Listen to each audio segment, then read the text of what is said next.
Shalom, shalom, shalom, and greetings, and welcome back to another episode here at Israelite Talk TV, one of the number one platforms where what? That's right, where you don't get no paid media.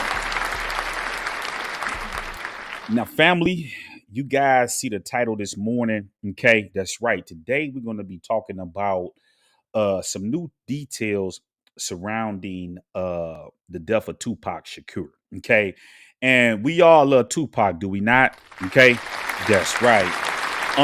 Family, let me just and I'm coming right in. We're gonna be getting right to it. You know what I'm saying? Ain't gonna be a whole lot of small talk, but we all love Tupac. Everybody to some degree. It was so much love for Tupac that, you know what I'm saying, I couldn't even really express all of this stuff, in this live or whatnot. But the thing that I want you guys to understand concerning Tupac is that yes, we love Pac. We liked his spirit, what he embodied, right? But what ones have to understand is that Tupac was in way over his head when he went out to death row. Okay, is what we got to is what people got to understand.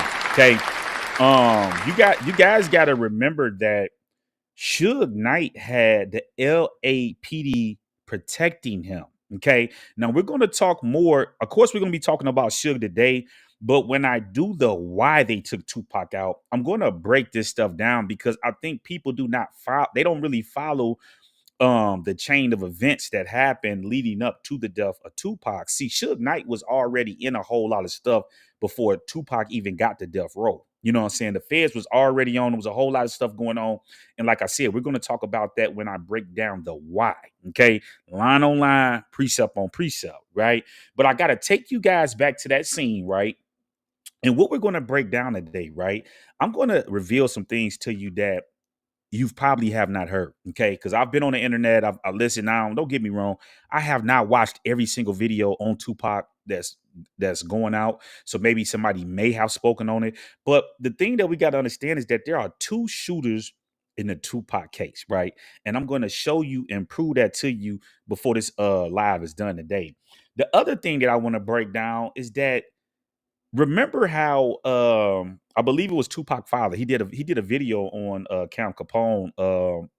I think around the time when he'd been doing the interviews, but I think it was around or no Art of Dialogue when he spoke about, when they caught Keefy D and stuff. And he spoke about the car, you know what I'm saying, how the rims and stuff were blown out on the one side of the car, right? Well, the other thing that I'm getting ready to reveal to y'all is that Tupac and Suge basically was having a scuffle in that BMW before that car came to a stop on Harmon. We're gonna walk it down. I'm gonna show you the path. I'm getting ready to show you how. See, what people got to understand is that this is not 96 no more. All of the stuff that they try to cover up over the years, you know what I'm saying? All of the evidence that happened, you got to understand this is 2024. So a lot of this information is readily available today. It doesn't take rocket science to figure this out. A lot of this stuff concerning the Tupac death, I knew nothing about it. I'm going to say up until about last year, because I never really looked at all the details. It was just like we saw Pac. We didn't know nothing about Suge driving and doing all of this stuff that he did when Tupac was shot. And I'm going to show y'all how even the FBI concluded their report and said that Suge Knight and Reggie Wright are the ones responsible for Tupac's death. Okay? The FBI is telling you this. So now the thing that you have to understand is that it's a saying that everybody should know of. The victors rewrite the history. So what Suge Knight, by the way of Reggie Wright, they're trying to rewrite the story because a lot of the people that was surrounding this case are dead. Okay. Then everybody that was surrounding that case is dead that was involved in part of the setup. They're gone. They're out of here. You know what I'm saying? The only person that ain't gone is Suge Knight, and he's still here. And you have to ask yourself, why haven't they took out Suge? And he can identify the shooter. He can do all this and that. Well, I'm going to break and explain that down to you. Well, I'll tell you at the end of this, right? I'll tell y'all when we get to the end of this live why they haven't took your Suge Knight out. Okay. So the thing that I want you guys to understand is as we start walking this thing down, as I always do, look at Suge Knight. Since the death of Tupac Shakur, Suge Knight has predominantly been locked up. He's been out on little spurts, but he's pretty much been locked up the entire time since Tupac's death, right? So what you got to understand is when you look at a man's life, right? See, judgment is mine, says Yah. So he's not only experiencing, he's gonna have to face the judge when he get the judgment day, but he's living in hell right here on earth. You know what I'm saying? The dude has pretty much been locked up. He's lost the company that he tried to steal. See, all of this is why when Keefe D was explaining on Vlad TV, he said Suge Knight messed everything up. Because why? He tried to run off on the plugs. You see what I'm saying? The people that put the money up to get Death Row started. You know what I'm saying? And so this is what happened. He messed the whole play up because once he tried to run off, they said, shut everything down. Shut it down. It's over with. You know what I'm saying? And the person that really won out of all of this is David Kenner. He finessed Suge Knight and he finessed Harry O, and he's gone in the sunset. The man growing old, dying with all this money that he finessed them out of, and look what they doing. You see what I'm saying? So at the end of the day, if we gonna tell the story, we have to tell the real story. Reggie Wright now, if you look at what's going on over there at Bomb First, their whole thing is to monetize off of the Tupac stories, but he know Tupac didn't fuck with him. If I know somebody didn't fuck with me and this and that, I'm not finna be sitting on here monetized. This is how slimy these people is. He got fired just like David Kidder got fired. You know what I'm saying? And so why is he sitting up doing all? Because they're trying to rewrite the history. You know what I'm saying? And at the end of the day, it really doesn't matter. And they might as well just come on out and claim they work. See, the whole reason why they're going at Keefe D is because they know Keefe D, that's not his work. But Keefe D is monetizing because he know that's their work and they not going to admit to the work.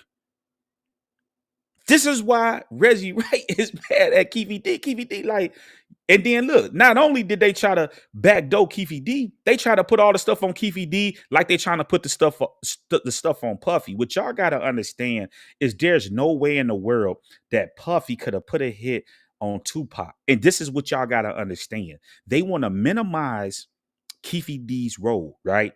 But let's do this real quick, right? Let's just check the credits, right? This is what I like to do. We like to check the credits, right? Now, remember, Vlad TV came out and said that he cracked the case and all this other stuff, right? Well, let's check the credits, right? So look, check this out. So right here is the video, and I already got everything in the queue, right? We got everything in the queue. Now, this right here is the video that the interview that your boy Vlad did on Keefe D, right? Now, what do you notice, right? I got it. I got everything blew up. This was done 4 years ago, right? So, and we got the timestamps on it. Vlad put this interview out or did this around August because we know how he liked to put different pieces out. Okay, yeah, we good to go. Okay. He liked to put out different pieces. So this was recorded around August, give or take, right? Around that time period. Now, this book right here that Keefe D did, right? Okay. Let me get this blew up.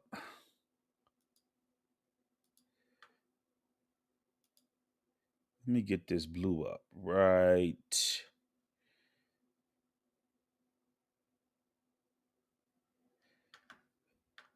Let me see something real quick. Okay, so look, check this out right here. Let me share this tab right here instead. Now, this is the actual book, and we just, like I said, we're gonna check the credits. We clearly see right here that the book that it was published in February 2019, right? February 15th of 2019, meaning that the book was already wrote. So how in the hell is Vlad TV taking the credit for cracking some when the man already had the book out? It was already wrote. And if you actually look at the actual video, right? Okay, what do you notice? Right down here, he has the actual book down here for people to click on the link. Let me blow that up for you to purchase the book. So the book was already written by the time that he interviewed this guy, right? So this is how we check the credits. So this talk about he cracked it. The man had already wrote and spoke on this stuff already. So this dude ain't cracked no Tupac case, man. In order to crack the Tupac case, you have to implement, you would basically have to expose the LAPD and also the federal government, because the federal government is involved in some stuff. But I'm gonna speak on that when we get to Suge Knight, right? Because Suge Knight was already had troubles with the FBI before Tupac even got to death row. They was on his bumper. Okay, he was already on probation for a gun already. right? He know he had no business going down to that federal building. Like, who does that, man? You doing business, you already out on federal papers and you out trying to do business. You know what I'm saying? Like, and he know he wasn't supposed to be down there. And this is why they went and got Suge Knight. Okay. Now, the other thing that I want to bring back to y'all remembrance, right, is let's share this right here, right? Let me get this shared. So this is a video that I did on Keefe D, right? Okay. Now I want you guys to listen to something, right? In case y'all missed this through the live when I did this. But this is right on Vlad TV's channel, right? The interview that he did. Now listen to the part that I got clipped out right here. Okay. It's the face. All that muscle and all that stuff he had, that came from where? Okay, check it out. One of the things you One of the things you said that's kind of interesting was you said that Suge initially called you for Dr. Dre's number. No. No. The dude You talking about Harry O'Neill or the the Death Row shit? Yeah. one of my friends. He was kind of behind that shit. He's in the background. He's in the background on that. Harry O was like the front man. Let's start right there, right? So Keefe D is telling you the origin of Death Row Records. Keefe D, big homie, PJ, Pat Johnson, okay, is the one that put the money up. This is his big homie. In this same interview, Keefe D explains to y'all how he was moving hundreds of bricks a month, right? So it helps us to understand, like, Keefe D wasn't no peon. His right-hand man put the money up for Death Row. So why would how could Puffy give him $1 million to take Tupac out when his big homie is the one that basically owned Death Row? He put the money up. This is shit. He just told you, so if his big homie put the money up, how could Puffy pay him $1 million to take Tupac out? This dude, Keefe D, was there to babysit Suge Knight to make sure he did right. This is why Keefe D know all these stories. He tell you about all these stories about when him and Suge was together. And I seen Suge and all this other stuff. But here's the deal, though. If Keefe D, which they was not involved, but y'all gotta understand why would they try to put it on Keefe D? Because y'all gotta understand, Keefe D, big homie, is the one that put the money up. Suge Knight ran off on the plug. So Suge Knight was basically like, fuck them niggas. Like, they putting that shit on them. Like, well, they did it. They did this and that. Now, whatever deal Keefe D worked out in order to say he did this and did that, this is why they coming for him, because he's monetizing off of it and they know he didn't do it. They know this. How could he be in the car? Think about this. If I'm a multimillionaire and I say, you know what, we finna put Death Row together, this and that, and they bring Tupac out here, this gonna be a good thing for that. How could this nigga right here take $1 million for Puffy? Or even if they jumped on Orlando Anderson and it was about, you know what I'm saying, really about that, how it's impossible for that to happen. Because first off, that's his nephew, and he's listened. His people is the one that got the money on Death Row. So why would he turn around and go kill Tupac when Tupac is making money for the big homie that put it don't work like that. Okay. So we got to knock the goofy off, turn that shit all the way down, and stop listening to these dodo birds. This ain't 96 no more. It's 2024, and we putting that shit together, and it's simple. This nigga wasn't in no car. Okay. Orlando wasn't in no car. This is why he told you in the interview, I don't know why they trying to use me as a scapegoat. I ain't got none of that. But see, Suge Knight and Reggie Wright is the one that came up with that story as I'm getting ready to bust and show all that in this today. So what are they talking about? They gotta turn that shit down a little bit. Well, Puffy, this and that. Nah, y'all are the ones that took Tupac out of here. There's no way Puffy was getting that shit done. The LAPD worked for Suge Knight. Suge Knight. They work for Suge Knight. So this is why if you go listen to your boy, what is it, MB Low, that did the thing on Art of Dialogue, what'd he say? He said they had all that. What, nobody fucking with Death Row? Who was fucking with Death Row? Nigga had the LAPD working for him. Okay? Now, when I get more into the why they took Tupac out, this is why when they tell you these stories where Tupac was ditching them and all this, he know that they the fucking LAPD. He didn't fuck with them like that. He like, okay, I got it, but this ain't fuck with y'all like that. Y'all the police. That's why he was ditching their ass. That's why they didn't want to work with Pac. He knew they was police and they was dirty. He knew this. But he had to do what he had to do to get out of jail. So we got to turn the goofy down. This dude right here, big homie, is who put the money up. There's nowhere in the world that they taking Tupac out without the big homie saying green light on that. Puffy ain't got no juice like that. Puffy was calling him for protection when he came out there. So they trying to minimize and act like this dude was just nobody. This nigga was basically kingpin status at this time and when all this stuff was going on. You know what I'm saying? It's simple as that. So this dude ain't got shit to do with it. He's in jail for monetizing.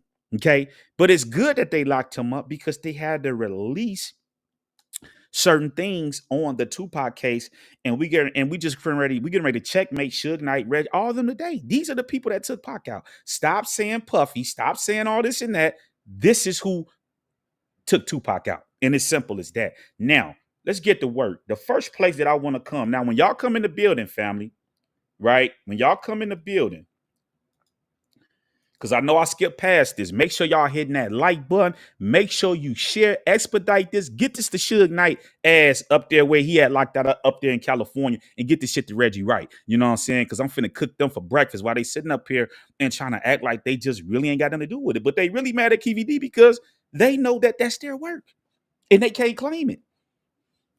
And they're mad that he's claiming. This is why you see them going back and forth right now. Okay. Now, we start with the autopsy report, right? This is the first place that we're going to start, right? Because what I'm getting ready to show y'all is that Tupac was only shot 3 times. He could have survived that shooting if it wasn't for Suge Knight. He could have survived that shooting. He got shot 3 times, right? Okay, now, let's blow this up, okay? And we're going to start walking it down. Also, when y'all come in the building, hey, show the chat some love. Let me know where y'all checking in from, right? Okay, now, let's work. So this right here is a website, and it's called Thug Life Army. Okay, you guys can go to their website, but they have the autopsy report. Right, it was written on Thursday, the 23rd of September, 2024. Right now, listen to this right here. Okay, so this is by Kathy Scott, Las Vegas Sun. Right. Okay. Now this is what she goes to say in regards to the death certificate. Right. She goes on to say, and let's just highlight this a little bit. No one followed the mortuary van carrying Tupac Shakur's body from the hospital to the morgue. The van drove 3 blocks without being noticed. The autopsy was done the evening of September 13th, 1996, almost immediately following his death, according to authorities. While the autopsy report is not deemed by Nevada state law to be public information, the coroner report is available to the public. However, after I bought a copy for $5, office employee later said it had been given to me in error and that they would not be releasing it to anyone because of the ongoing homicide investigation. To my knowledge, I am the only reporter to have a copy of that report. 6 35mm photos taken during and after the autopsy are on the file at the coroner's office, along with the autopsy report. Now, I want you guys to listen to this, right? Okay. Let's listen to this. It says, according to the statements on the 4-page coroner report, Tupac Shakur remains were positively identified by his mother, Afeni Shakur. The autopsy deemed that Tupac didn't have any illegal drugs in his system. He was, however, heavily sedated during his hospital stay, right? So the first thing that we can understand is that Tupac was really on point out here in Vegas, right? He wasn't high, like we see Pac high and blunting out and stuff. He didn't have any drugs in his system. I mean, he was on point. He was watching for it. He knew that it was finna go down. You know what I'm saying? And he knew he was gonna die in Vegas, but he had to die in Vegas. And I'm gonna explain this at the end of this breakdown so you guys understand what's going on. So no drugs was in his system, meaning he wasn't high, none of that. He was regular. You know what I mean? So now, let's keep going here. It says that, and let's blow this back up so you guys can put eyes on this, okay? It said, so, and then the hospital heavily sedated him, right? And we're going to talk about the hospital, right, here in a little bit. It says he had been shot in his right hand. his right hip and right chest just under his right arm. Okay. So so he was shot 3 times. He was shot. Did we speak about the finger being shot? He got hit in the side, in his hip, and then he got hit in his chest right up under his arm and stuff. Most likely when he, because whenever a shooting and stuff is going up, you're gonna go for cover up, you're gonna duck. So most likely when his arms went up, this is when he got hit in his chest, right? So he got shot 3 times. 3 times. The finger wasn't really none. The pelvis, you know what I'm saying? But the chest shot, they let him bleed out. And we getting ready to, like I said, we got to walk it down. Now, check this out.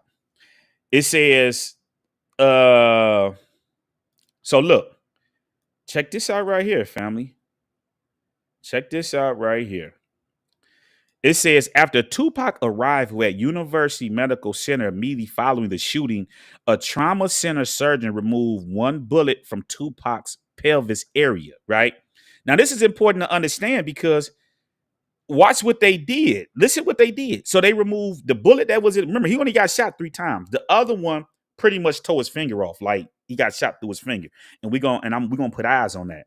But he got shot in the finger, he got shot in the hip, it got shot in the chest. So the doctor went in and they removed the bullet that was in the pelvis, right? But listen to what else they got to say about this, right? Because this is crazy. So once he got there, they removed the one from the pelvis area. Now listen to this right here. Listen to this. In conversation with Ed Brown at the hospital following Tupac's death, the surgeon told Brown that Tupac's injury included a gunshot wound to the right chest with a massive hemorrhage and a gunshot wound to the right thigh. The bullet palatable within the abdomen. Tupac also had a gunshot wound to the right finger with a fracture. So there was nothing to remove. They removed the bullet out the pelvis and the other one pretty much fractured his finger. But listen to this right here. The preoperative diagnosis was a gunshot wound to the chest and abdomen and post-operative bleeding. Okay, now listen to this right here, family. 1 bullet remained in Tupac's chest and was not removed during surgery, but during the autopsy, coronary around fluid told me it then became evidence, he said. Okay, so the thing that I want you guys to understand as we get into the autopsy report right off the muscle, they basically let Tupac die in the hospital. They left the bullet that was in his chest. They never removed that bullet. And I'm going to explain to you why I personally believe that they never removed that bullet out of his chest, right? So they went into surgery. The finger got shot off. They was acting like Tupac was the nigga got hit 3 times. And they let him bleed out. Remember, he went to surgery. They removed a bullet out of his hip. And this is why they say that he was heavily sedated in the hospital because he was going to really beat the shit. You know what I'm saying? But they never removed a bullet out of his chest. They did all this surgery. They did all of this stuff, but they left the 1 bullet in his chest, you know what I'm saying, and never removed that bullet out, meaning that he would have survived that shooting had these people really would have did their job, but they wasn't trying to. You see what I'm saying? This is what one's got to understand. You see what I'm saying? Why did they not remove that bullet out of his chest? But then after he was dead, then they forgot. How does the doctor forget to remove the bullet out this man's chest, man? Okay. Make it make sense. Well, I'm making it make sense. So the first thing that we got to understand is that we saw all those bullets and all that stuff going through the car. Tupac got hit 3 times. Okay. Got hit in the hip. You know what I'm saying? He lost the finger and he got hit in the chest. 3 shots. Right now, let's put eyes on this car. See, because I ain't playing this morning, man. We walking it down. See, walking it down, right? Because people got to know the truth. We ain't playing games. You know what I'm saying? Now, the next thing we want to look at is the car. Now, remember, they had to release this footage when they locked up your boy, Keefe D, right? So a lot of this stuff we did not see. Right? This is the first time we seeing it. Now, I want you guys to look at something, right? So Tupac, like I said, he was only hit 3 times. So when we look at this car right here and we look at these bullet wounds right here, these bullets that's going through the car, when we actually look at the inside of the car right here, what do we notice? This bullet right here that's coming through here, this is most likely the bullet right here that took his finger off. You know what I'm saying? When they said that it got fractured. This bullet right here, you can see where it's going. But see, do you guys see the bottom panel of this car? When we look back up here, it's showing you that these bullets a lot of these bullets didn't go through, right? The only bullets that went through, right? This is what we got to understand. You see how this bullet is going sideways through there? Well, that's what we just saw through the other one. And then this bullet came through. This bullet didn't come through. This bullet didn't come through, right? Because when we look at the inside of the door, of the panel of the car, right? Okay. We can see right here when we blow this up right here that them bullets didn't get through except for this bullet that came through. So this would have been the bullet that hit his hand, that took the hand off, because this is the one that came through. This one went the other way. This one looked like it was almost trying to penetrate, but it never came through. So this came through, that came through.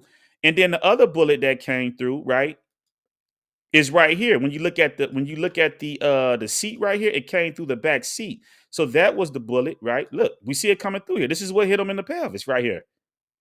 Hit him right there. Boom.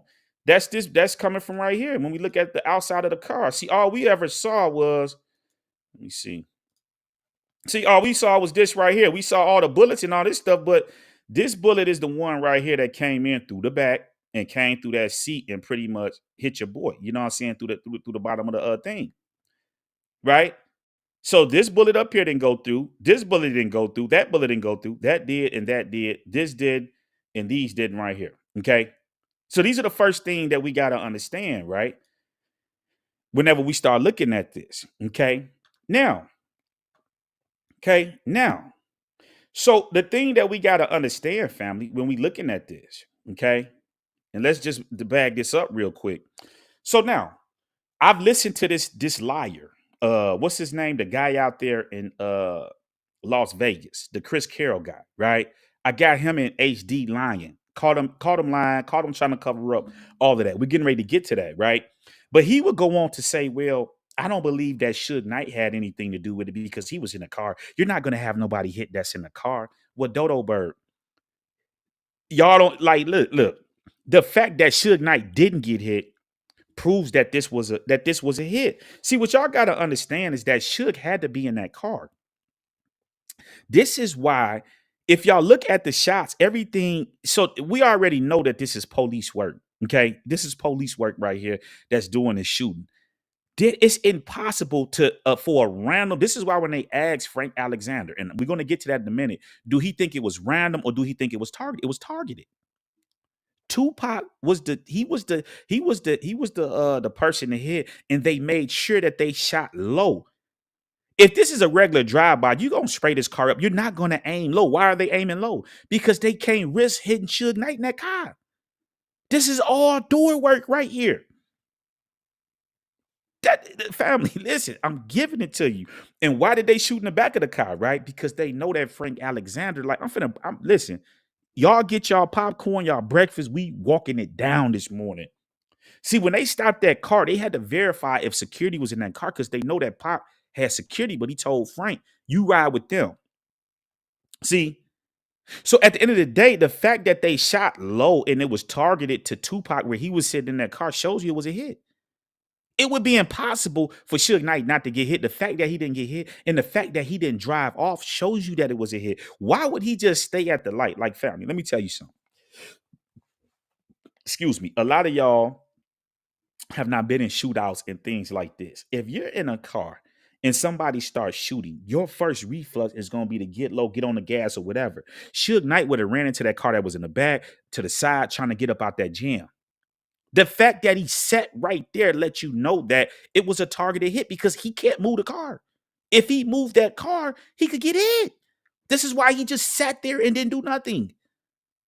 Okay? Now, what you talking about, Big? Like there was two shooters, right? Well, let's look at this right here. And this is gonna tell the tale right here, right?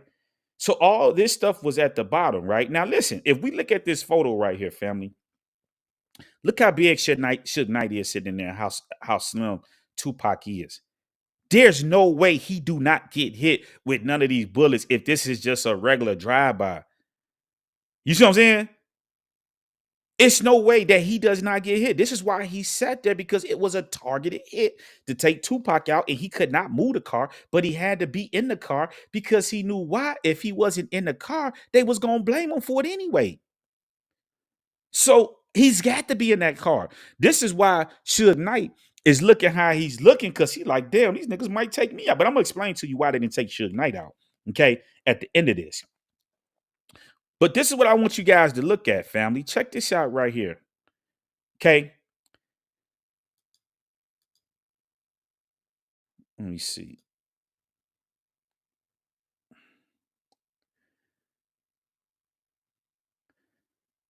Okay. Let me see here. Oh, right here. Okay. This shot right here, family. This is what I want you guys to look at. Let me blow this up for you, right? Do you guys see this shot right here? This shot right here proves that there was two shooters in the Tupac case. See that car that rolled up on the side? That was just to throw everybody off. The critical shot came from right here. This is not, look at that. Listen, look at that cavity, family. That's not 9mm work. Look how big that, look at that cavity, man. Okay, look at that cavity coming through there. Now, the thing that I want you guys to understand is, do you see how low that shot is down there by the dashboard? Okay. Now, maybe you can get a better look right here from the front. Do you see this car right here? Okay. Do you guys see that car? Look at that shot right there. That's a shot that came down. Okay. This ain't no shot, because listen, family, let me help you out. Let me help you out real quick, right? Let me help you out real quick, right? Yeah, I'm on their ass. They know it too. Look at that shot right there. So, family, let me help you out. Let me help you guys understand something. If Suge Knight and them is sitting right here in the car, right? They sitting right here at the light in the car. This car pulls up, right? Starts shooting, and it turns on Kovar on that street right there, and they keep going. In order for a shot like this to get made like that, he would have had the driver or whoever was shooting would have literally had to be sitting out of the driver's side, out the car or the passenger side. And that car would have had to basically damn near pull all the way up. And he would have had to be out the car shooting to make a shot like that to hit Tupac in his chest. Because if the car is going like his and they're shooting and he's turning, that bullet wouldn't have came straight down and hit Tupac. It would have went towards your boy, Suge Knight. So this shot came from somebody else that was up elevated, and they shot down and hit him. This is why. Now listen to this, right? Because I told you there was a scuffle in that car with Pac and your boy Big Dog, right? Because I'm gonna show y'all that Tupac and Suge was beefing before he died. Suge is running this. Oh, Tupac was my guy. I love Pac, but they was beefing before he died. He knew he was gonna die in LA, in Vegas. This is why he wasn't high. They said, well, no drugs and nothing. He was on point. This shot cannot get made out no nigga hanging out no car. I don't care how they want to dress it up, how they want to do it. It's impossible. You can't be out the window shooting. They already said a hand came out the window, it was shooting. That's to cover up the real shot. Now, where did that shot come from? Okay, see. Walk down gang, man. Y'all see how I'm walking this thing down, right? Hey, man, listen, family. We ain't playing around this morning. We ain't playing around. Now, let me get this shared. Now, who is this right here? This is your boy Michael Moore. Now, he's been deleted. They didn't got him out the way. He's gone, right? But his statement is going to be here with us forever. And I'm going to explain to you why we can really trust what this guy is saying. Because not only did they record the conversations with Reggie Wright and all these people on there, you know what I'm saying? He getting ready to say, well, not in this clip, but I got another clip we getting ready to play where he getting ready to expose and exactly what he said happened at Death Row. This is what happened. See what I'm saying? Now, what did he say happened, right? I heard something over the Nextels that we all carry for security, and what I heard was God. No, that's news to me. The only phones I know of, I think, are all through AT&T. Once again, this guy right here, he think we boo-boo the fool. We know that shit came through Sprint. We know that. Sprint had the next, we know all about that. But listen what he's getting ready to say about what happened, because he was with Reggie Wright at the club when all this stuff, when the shooting happened. Listen to what he's getting ready to say. Radios that we keep talking about, the Nextel telephones, two-way radios, they had pretty much just come into play. because originally all we had were the regular radios, just the radio itself, and probably closer to around the time of us coming out to Las Vegas, around the time to go around to the people. The voice Listen. was definitely one of our, not paid security, but one of security that works with directly for Mr. Knight came over the radio. Now, I couldn't pinpoint exactly whose voice it was, but it was some voice that I had heard before. So I knew it was one of our, not one of our direct security that was hired with us, but one of the, what do we call them? One of the homeboy securities, you said, got him right before me and Mr. Wright got in the vehicle to go get to the hospital.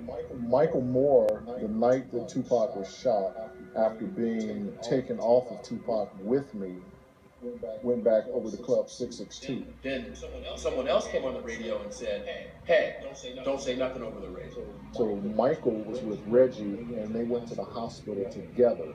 And Michael talks about hearing something over the radio. Well, he would have heard it over Reggie's radio because he wouldn't have had a radio that. So this is the bodyguard right here. This is his statement on what happened. He was with Reggie Wright and he heard got him. Now, what's the problem with that? What's the problem with that? Right? See, this is how we walk it down, right? What's the problem with that? When that guy came over the radio and said, I got him. What's the problem with that? Well, this is the problem, family. Let's get back over to here, right? Let's get back over here, right? What's the first thing that we see here, right? Okay. What is the first thing we see right here? The first thing we see is that in this BMW that Pac and Suge was in, Suge also had a phone in that car, right? He had a phone in that car. He could have called 911 and did all this stuff, right? But he didn't do that, right? Now, what is the other thing is about this whole ordeal? Do y'all see that right there? Let me blow this up for you guys. Do you guys see that right there in the car right there with Suge Knight? See, Suge Knight had that radio in the car with him. Tupac heard that shit come over that radio, got him. And so what happens, right? What happens? Now, I want you guys to pay attention to something, right? And we're gonna get to this here in a minute, right? We walking it down this morning, right? Make sure y'all hitting that like button. Make sure y'all sharing this, man. I ain't playing this morning, man. Okay. Now, I want you guys to pay attention to something. Where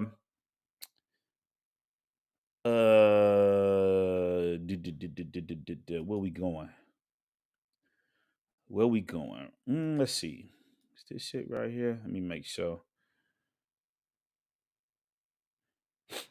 Now, so this right here, right? Let's get this tab shared, right? And you guys can go, and we're going to Jim Mix, Jesse Shoot. And, let me say this. Shout out to everybody that's been blogging on the Tupac case, because you never know in time when you record things in time for people to come and put eyes on it at a later different time to do what they got to do. So just like I'm doing what I'm doing up the road, there's going to be people that's come and they're going to take what I got and they're going to continue to build on it, right? So shout out to everybody that has documented the different things on the Tupac case. But this right here is the statement of Frank Alexander. Now, this is what I want you guys to understand, and we just gonna walk this down. So in this statement, he begins because they interviewed him, right? So now he goes on to say, right? They asked him, did he have any problems? Wooty wooty woo. And they asked him, when did they end up on the strip, right? Okay. So right here, now listen to what Frank Alexander had to say. He was right behind the car in Tupac. He says, approximately, I'm going to say around 11:15 or so, we were stuck in traffic on Las Vegas Boulevard going northbound, and two Metro bike units pulled over, stopped Mr. Knight, asked him to get out of his vehicle. At that time, he opened the trunk, they shook his hand and let him go about his business, right? Now, let's stop right there, okay? Because what Frank Alexander is telling us is that the police stopped the car. Now, why would the police stop the car? Because mind you, after everything happened, what did they do? They went to Suge Knight house. Okay. They went to Suge Knight house, and then when they left Suge Knight house, they're getting ready to go to 662. Okay, so what you got to understand is that the Metro police stopped that car. Why did they stop that car? Because before they got to that stop at Koval, right, and we getting ready to go right to the scene, they have to verify who's in that damn car before they start shooting. Okay, this is what you got to understand. And listen to this: that guy Chris Kill. Let me help you to understand now. So the original story came from Frank Alexander, and in his interrogation, he explained this, right? That this is what happened. Now, this guy right here, okay, this guy right here, right? This guy right here, right? Okay. And Tupac are in the BMW. This guy right here. Let me get this shit right. Now, this guy originally did he did an interview on Vlad TV, then he came back years later to clean this up, this lie. Because you got to understand that the people that sit at the top, they're watching all of this stuff. And they like, listen, man, you got to go clean that up because see, once you start telling lies and doing things like that, you got to go back to cover their tracks. Now, this guy original statement on Vlad TV is that he knew nothing about this stop. Listen to what he getting ready to say, right? Okay? Because I'm gonna show you how they just liars. Correct. And I guess they get pulled over. You know what? I've heard that. I don't know of that personally, though. I've never had anybody tell me that they were the ones who pulled them over. But word is that I've heard that they were stopped sometime during that night for traffic stop, loud stereo, something to that effect, and they just told them, "Hey, turn your stuff down. See you later." And that was the extent of that traffic stop. Okay, but so there's no ticket. There's no ticket. Okay, and did you talk to the officer who did that? I did not. I've never heard anybody, for me personally, I don't know who it was. Okay, so we don't know if it actually happened or not. Exactly. So listen, so this guy in his first statement on Vlad TV, he's being honest in my opinion. He's telling you like, yeah, we heard that, but we never heard that because think about this, family. We're talking about the most famous guy in the world at this time, damn near, Tupac.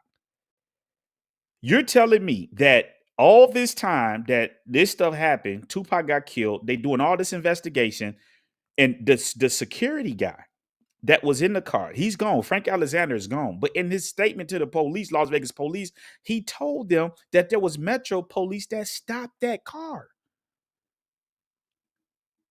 So this is implementing the Las Vegas police because this guy saying he knew nothing about it. This would have been the talk of the town. Damn, we had just stopped Tupac before that happened. You telling me all this time since 96, he hasn't talked to this person, none of this other stuff. But then all of a sudden, right? Oh, we got you, Chris. We got you. All of a sudden, right, on the Art of the Dialogue recently. Now, I do know that Suge and Tupac were driving around up and down the strip. And this is kind of interesting. I had always heard a rumor that they got stopped by the cops that night, not long before the shooting, because they had their stereo too loud. There's a law in Vegas, you can only have it at 50, if you can hear it for more than 50 feet away, that's too loud. So this isn't the type of thing you usually, no one's going to write a ticket for or anything. It's usually just turn it down. And if they go, okay, we'll turn it down. That's usually where it ends.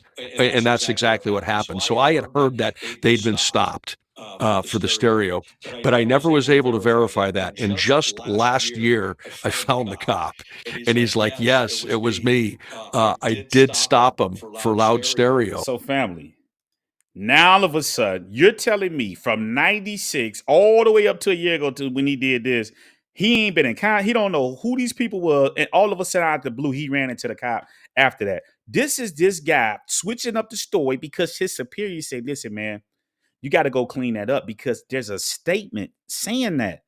And for him to say that didn't happen implements Las Vegas police. But he's already implemented and said there's nothing. There was like, come on, family. Like, listen, man, these people are not stopping you in Vegas for no loud music, not on no strip. I don't care if it's 96, 2000. They not doing that. They don't care what the hell you do on that strip. You see what I'm saying? So we got this guy right here lying right in real time. He said one thing on Vlad TV. Oh, well, last year I ran into the guy. So yeah, like, come on, man. Them people told you need to clean that up. You said something and you pretty much basically implement the Las Vegas police. So these are the people that were involved in this stuff. And the reason why they stopped the car is to verify who's in the car. A lot of stuff could have happened because remember, Tupac told Frank Alexander, you ride in the other car. They got to verify who in the car. This is why they stopped the car. Now, the other thing, and we're going to get back to Frank Alexander, is this dude, now they're monetizing. Look, he's monetizing off of this, right? He claimed that Tupac last words was F you and all this other stuff. But listen to this, though. What he forgets is that there's somebody that already blogged on this and told you what Tupac last words was and what happened. Now, let's listen to that, right? See, these people are, they full of crap, right? Listen to this, fam. Listen to this. Car after he was shot, he took his hands after we laid him on the ground, took him out of the car. He was laying there, right? He was like almost unconscious, but he was still moving, and he took his hands. He did just like this. And he goes, and I'm kneeling down, right, trying to talk to him and stuff. And he goes, I can't breathe. He couldn't breathe because that lung, he couldn't get air, And that was the last thing I ever heard him say. So family, right here. Frank Alexander is telling us the last things that he said. Why is this guy, Chris Kell, sitting on here like, I was asking Tupac, hey, woo, woo, woo. He added that. This guy, this guy's standing right there. He details all this stuff. When they got Pac out the car, he said the EMT got there, they got him out the car. This guy, Chris Carroll, if he's on the scene and why wouldn't he remember that? He's telling you his last words. You don't think he said that Pac said he couldn't breathe. That's totally different from F you and all this other stuff. And you know what I'm saying? So he adding to this stuff, man. They monetizing. These people are bona fide liars. And we just caught this guy, Chris Carroll, in a multitude of lies, man. Backtracking, lying. The original statement was there was nothing about that, but he has to come back and say that because Frank Alexander already told you that Metro stopped them. This guy has no reason to lie and say that Metro stopped them if they didn't stop him. So the question we got to ask ourselves, if Metro stopped them and they did stop them, then that means that these people had to be dirty cops. Do y'all see how deep this rabbit hole run on the Tupac case? This dude talking about, you ain't solved nothing, man. Dude ain't solved nothing, man. Okay? So they're lying and they're trying to change the story because why? These guys are not here no more.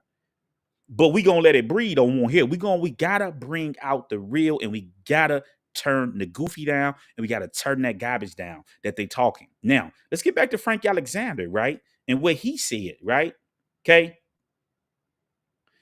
He said, listen, we came to a stoplight on Caval Street and we stopped at the light. What I saw was a white Cadillac pull up on the passenger side of Mr. Knight, 750, woo woo. Arm came out the window, looked at me like the front window start firing on the vehicle, woo woo woo. Now he jumps out the car, family. Okay. Now listen what he said here. He says the vehicle that I was driving and I ran towards the front of the car, the white Cadillac. Then it made a turn on Kuval and sped off. As I was going to Mr. Knight car at that time, he made a U-turn on Flamingo and Koval and started coming back southbound on Las Vegas. Westbound on Flamingo. Once we got to Las Vegas, he made another turn, woo, right? So you're telling me, I never knew nothing about none of this. You're telling me Tupac gets shot, right? There's a hospital right up the road. And you running lights. You ain't stopping for the lights. He could have been there in like 5 minutes. What the hell why would Suge Knight make a U-turn? And I'm getting ready to show y'all this shit, right? Okay, this is how we walking the lies down, man. Why would Suge Knight turn around? Because he had to let Pac bleed out in that car because he heard over that radio, I got him. And what old boys, hey, don't be talking over this radio. He had the radio in the car with him. That's why I said don't talk over it, because Suge had the radio and he heard that shit. This is why when Frank Alexander ran to the car to help, he hit a U-turn. Who the hell hit a U-turn?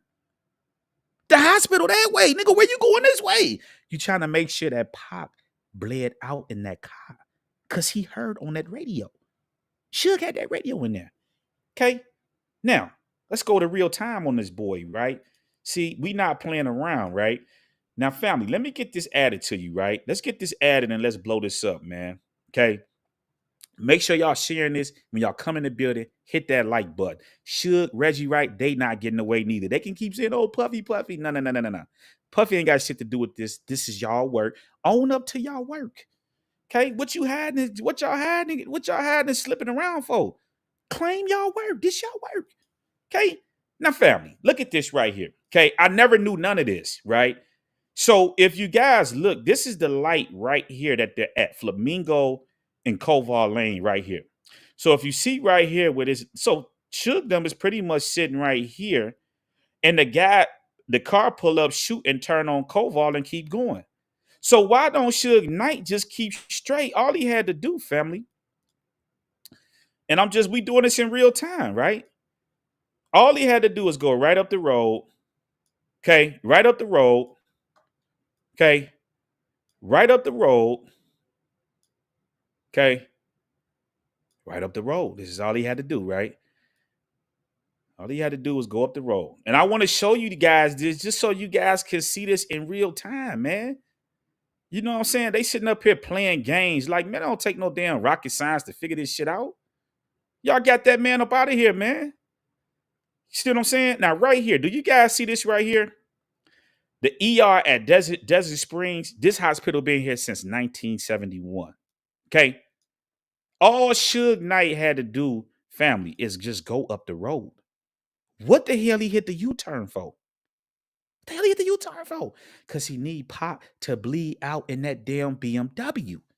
This is why. 5 minute family running lights, he would have been there in 5 minutes. Tupac would still be here. Okay, what did Suge do? This is what Suge did, right? Suge does this right here. So let's get back down here to where he was at down here. Instead of him just going straight, my boy, right? Instead of him just going straight, right?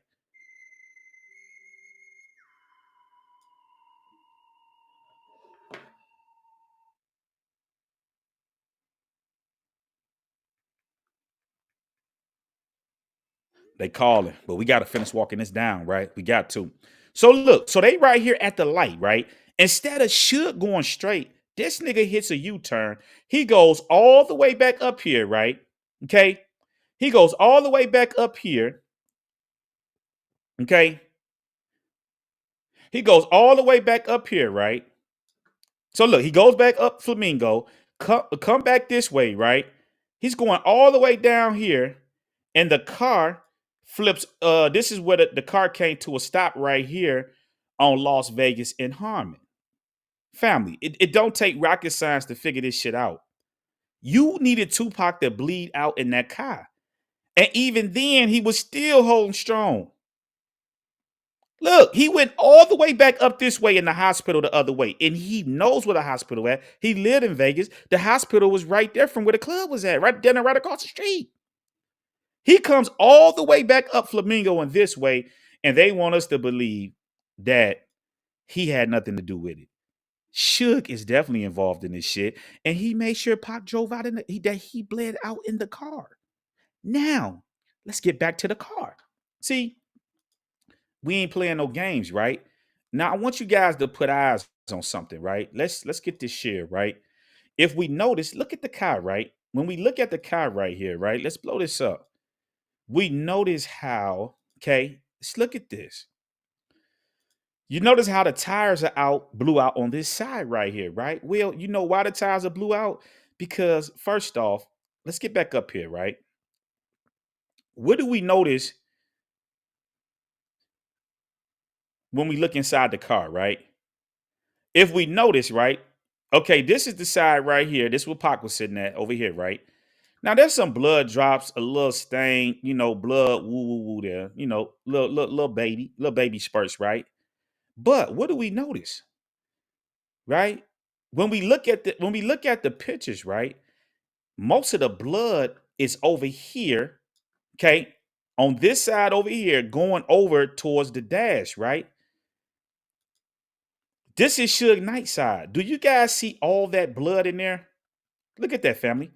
All the blood is on Suge Knight's side, right? Now, they claim that he got hit in the head. He didn't get hit in the head. If he got hit in the head, all of this shit would be all blood. What you notice here, this is hand marks on his hand. Why would his hand be bloody? And why would all this blood be on the steering wheel for? It's because Tupac grabbed that wheel. You see, all the blood is on this side over here. Why is it over there? Because that man grabbed that wheel, family. Look at that wheel right there. Okay. Look at that wheel over there. Look at all that stuff on that wheel right there. That ain't came from no damn Suge Knight. That was Tupac and Suge Knight fighting over that wheel in that car. And in my opinion, Tupac was grabbing that wheel and turning, and that's why when it jumped that curve, it blew out that side because he was pulling the car that way.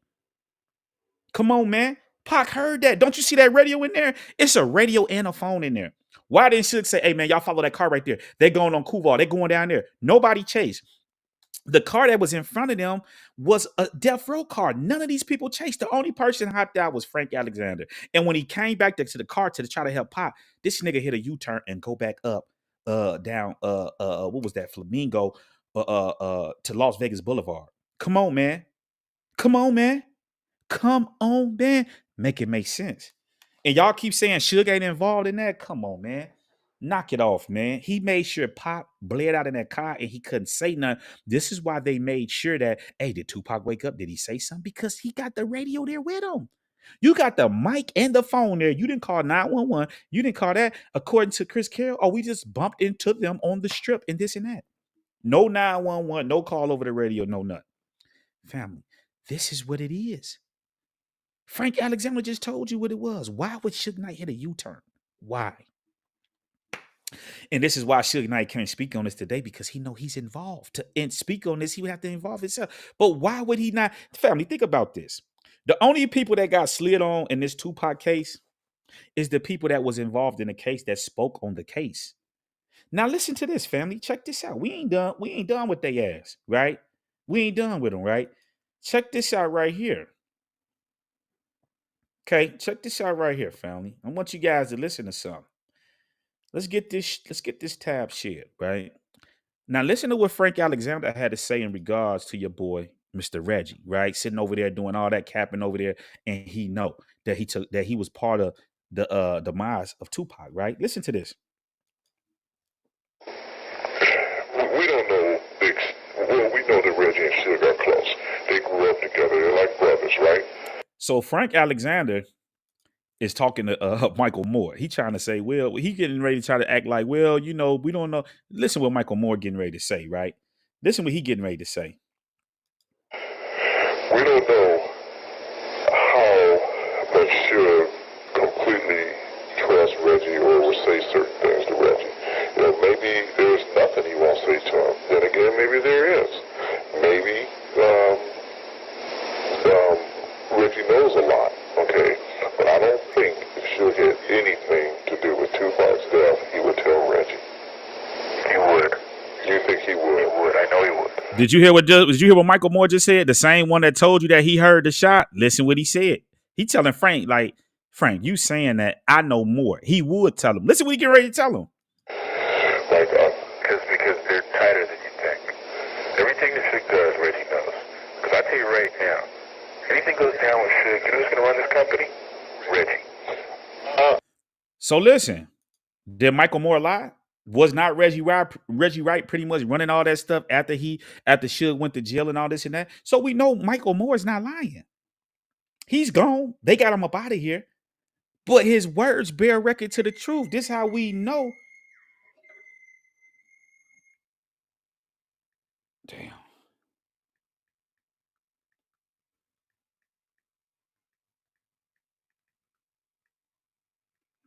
They ain't gonna let me. But we gonna get it. We gonna get it done.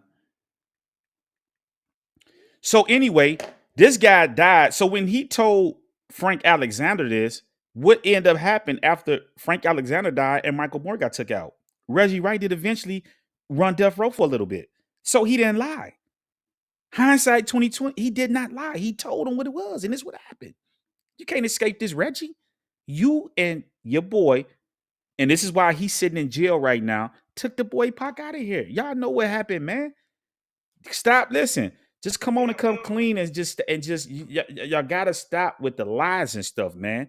You know, if you're gonna speak on it, speak on it. Now listen to this, family. Listen to this right here. Okay, because we ain't done, right? We ain't done with these boys yet. Let me see. Where's that video?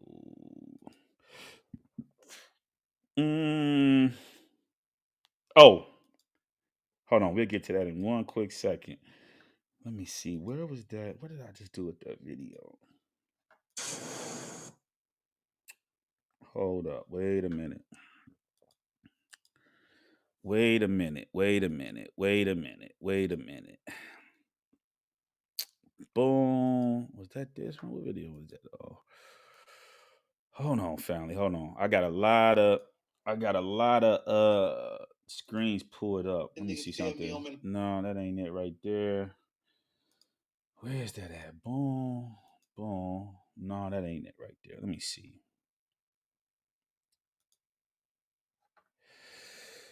Let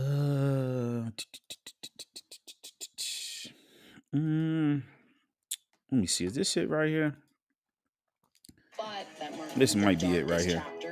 These are 3 predators. Minutes later, we left about 40 minutes later. We came back Sunday. That Monday, we was all sitting on in our neighborhood. No, that's not it right there. Let me see something real quick. Let's just do this. Boom.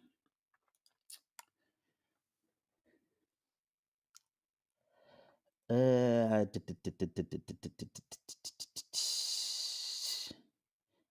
the hell did I just do with that? Oh, let me see. Is this it right here? And from that incident, later, I started getting phone calls from Michael Moore, and then a really good friend of mine that I'd grown up with that worked for Reggie over at the office, Larry. And they were, more hands-on and around the people hearing things that obviously I wasn't hearing. And there was things like, they want you dead, be careful. They don't want you, want you around.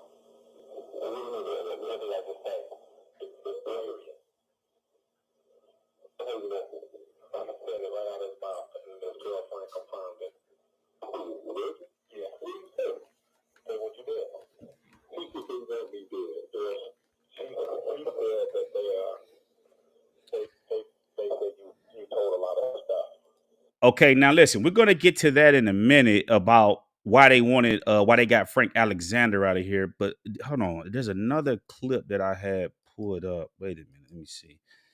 Let me find that. You want to know the key to fixing and flipping? Yeah, family, man. We walking this thing down, man, on these boys, man. They ain't getting away. They not getting away, man. They not. So my thing is if, Reggie Wright, if y'all gonna get on here and tell the story, man, tell the story, man. Hold on. What? Hold on. Wait a minute. Let me see. Okay, that's boom. That's boom. Let me see. Was it right here? Oh no, that's another. That's okay. That's something else. Let me see. Oh, right here, family. Listen, this it right here. Let me get this pulled up. This is what I was looking for right here. Now, this right here, family, this is Reggie Wright. We got him in real time on audio. Listen to what he had to say on here. So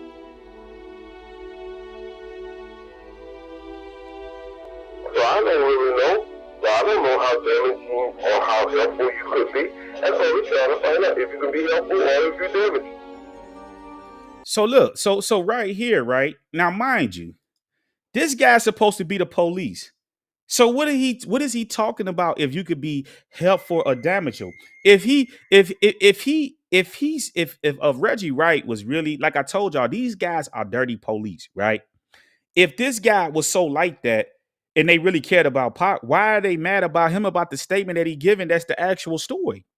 Now listen to what he getting ready to tell Reggie. We got him in real time. So you know what I'm saying? Like, ain't no way around this. You know, Reggie, I I gave a statement to Metro. Listen to what I'm saying. I gave a statement to Metro based on what you and Suge asked me to do that night I went to the meeting at Suge's house. So listen, family, right here, they gave him this story to feed to the police about this chain snatching thing. This didn't happen. And family, I keep telling y'all not understanding. Baby Lane is the nephew of Keefe D. Keefe D, big homie, is the one that put the money up for Death Row. They not whooping that dude in no mall and he's not taking no Death Row chain. How? Come on, man. It don't work like that. You would basically be disrespecting the big homie that put the money up for Death Row. It didn't happen like that. And Frank is telling you that the story you and Suge gave me, I gave to the police. So it didn't happen how they listen, we getting this work out. They can text and call all they want. We gonna finish, we gonna get this done. So Frank is telling us, and we have him on audio, Suge and Reggie gave him that story about the chain snatching to get to it didn't happen like that. Why are they doing all of this to cover their ass? This is why they're trying to cover their ass. They coming up with all the stories. This is what happened because they're the ones that took Pac out. This is just what it is. This is Reggie in real time recorded. This is your voice. You can't get around this. Y'all can try to rewrite history all you want. We walking it down, man. Okay, about the chain getting snatched. Now, I've already said that, but now to go in there and then say something different than that, that's going to jeopardize a lot. You know, that's perjury there. Okay, this stuff is already on record. I don't know what the FBI is talking about. Have they talked to Factual about this? Factual and talked to the FBI about it? They're watching the whole thing. So listen, ain't Buntry gone? They know that they had talked to the FBI and stuff. So all of these people surrounding this case is gone. But listen what Reggie White goes on to say. Listen what he want this guy to do, right? Listen what he want Frank Alexander to do. And for me to go get on a witness stand and then just be put out like that, that's what's wrong. And you already gave a statement. Yeah, I gave this statement to Metro already, Reggie. So why can't you do that same? Listen. He's telling this guy, why not get a statement to David Kenner? David Kenner's the mastermind behind all of this, right? He is the one that we're gonna talk about David Kenner. We're not gonna talk about it today, but Reggie's like, tell David Kenner that. But why but why, Reggie? Why? And he's sitting over here on Bond First, telling you all of the dude he's a dirty police. They know what they did. The fake story about the chain that came from you and Suge. Family, just family. We got to make this make sense, right? If they're telling us that these people are the people that Keefe D took him out, right? Then what's going on right here? Check this out. Check this out right here. Where I got that at?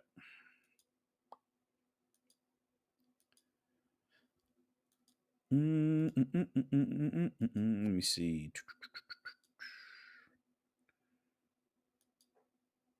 What the hell did I do with that? Let's see. Was this it right here? Oh no, that ain't it right there. Hold on. And had no. Hold on. Hold up. We got a lot of stuff pulled up, a lot of tabs, family. So just bear with me, man. Come on, man. They talking about they solving the man. I just gave it to you, man. I'm giving it to y'all, man. Where's that tape? Hold on, let me see something. Boom. Boom. No, it's not there.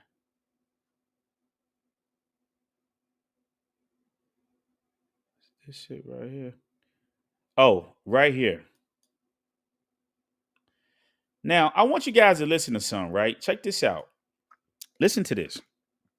Because this when they getting ready to back door and put Suge away. You know what I'm saying? Because look, how everything went, they got Pac out the way, and then they sent him to jail. This is how they, because remember, he kept saying, if they can't take the money from you, they have to separate you from the money. They got to put, so they weren't going to take Suge Knight out because, you know, Suge Knight, he knows a lot of stuff, right? And so what they did is they locked him up, and then this is how they got the company and all this other stuff. This is why to this day, him and Harry O steady going back about this death row stuff. But Suge Knight, know them people put that money up and they put that play in motion. You was just the face. You wanted to be more than what you really was. Shit start getting to his head. Listen to this. You Anderson on the stand. I seen him standing right there helping. He was about the only one. He was helping you, is that correct? Yes. Las Vegas Metro Homicide Detective Brent Becker later took the stand. So this is Baby Lane testifying on behalf of Tupac. I mean on Suge Knight at his trial, basically saying, because remember, they said that he paid him that money. He paid Baby Lane that money, right? Now listen to this. To the homicide detective. And testified Anderson had a much different story when he interviewed him in October. He made the comment that Tupac and Knight beat him up pretty good. And he specifically said he used the first name Tupac and the last name Knight. Anderson was arrested last month in a sweep of Compton gangsters. Las Vegas. So listen, family, right here, what you guys got to understand is that Baby Lane told y'all. He identified in the first statement to the police, he identified who Tupac and Suge. So if he's actually in the car doing a shooting, why wouldn't he hit Suge? Why would he just take out Pac? He already told the police who, you know what I'm saying? And so what we got to understand is that this guy is no longer here no more anyway. So you're telling me, now I want you guys to understand this, family, to show you how fake this stuff is, right? I don't care how much money I got. If Pac was my guy and they're saying that these people killed him and all this other stuff, but yet Suge was in the car. Forget what the media and what everybody else saying. Suge was in the car. You telling me Suge didn't push the button on Baby Lane, Keefe D, and none of these people, if they actually had something to do, but rather a few days after Tupac got killed, he actually had a meeting with them. Keefe D details this. And Suge paid him this money to come testify on his behalf. Why wasn't he stepping? If these was the people that actually killed them, it's telling you what it is.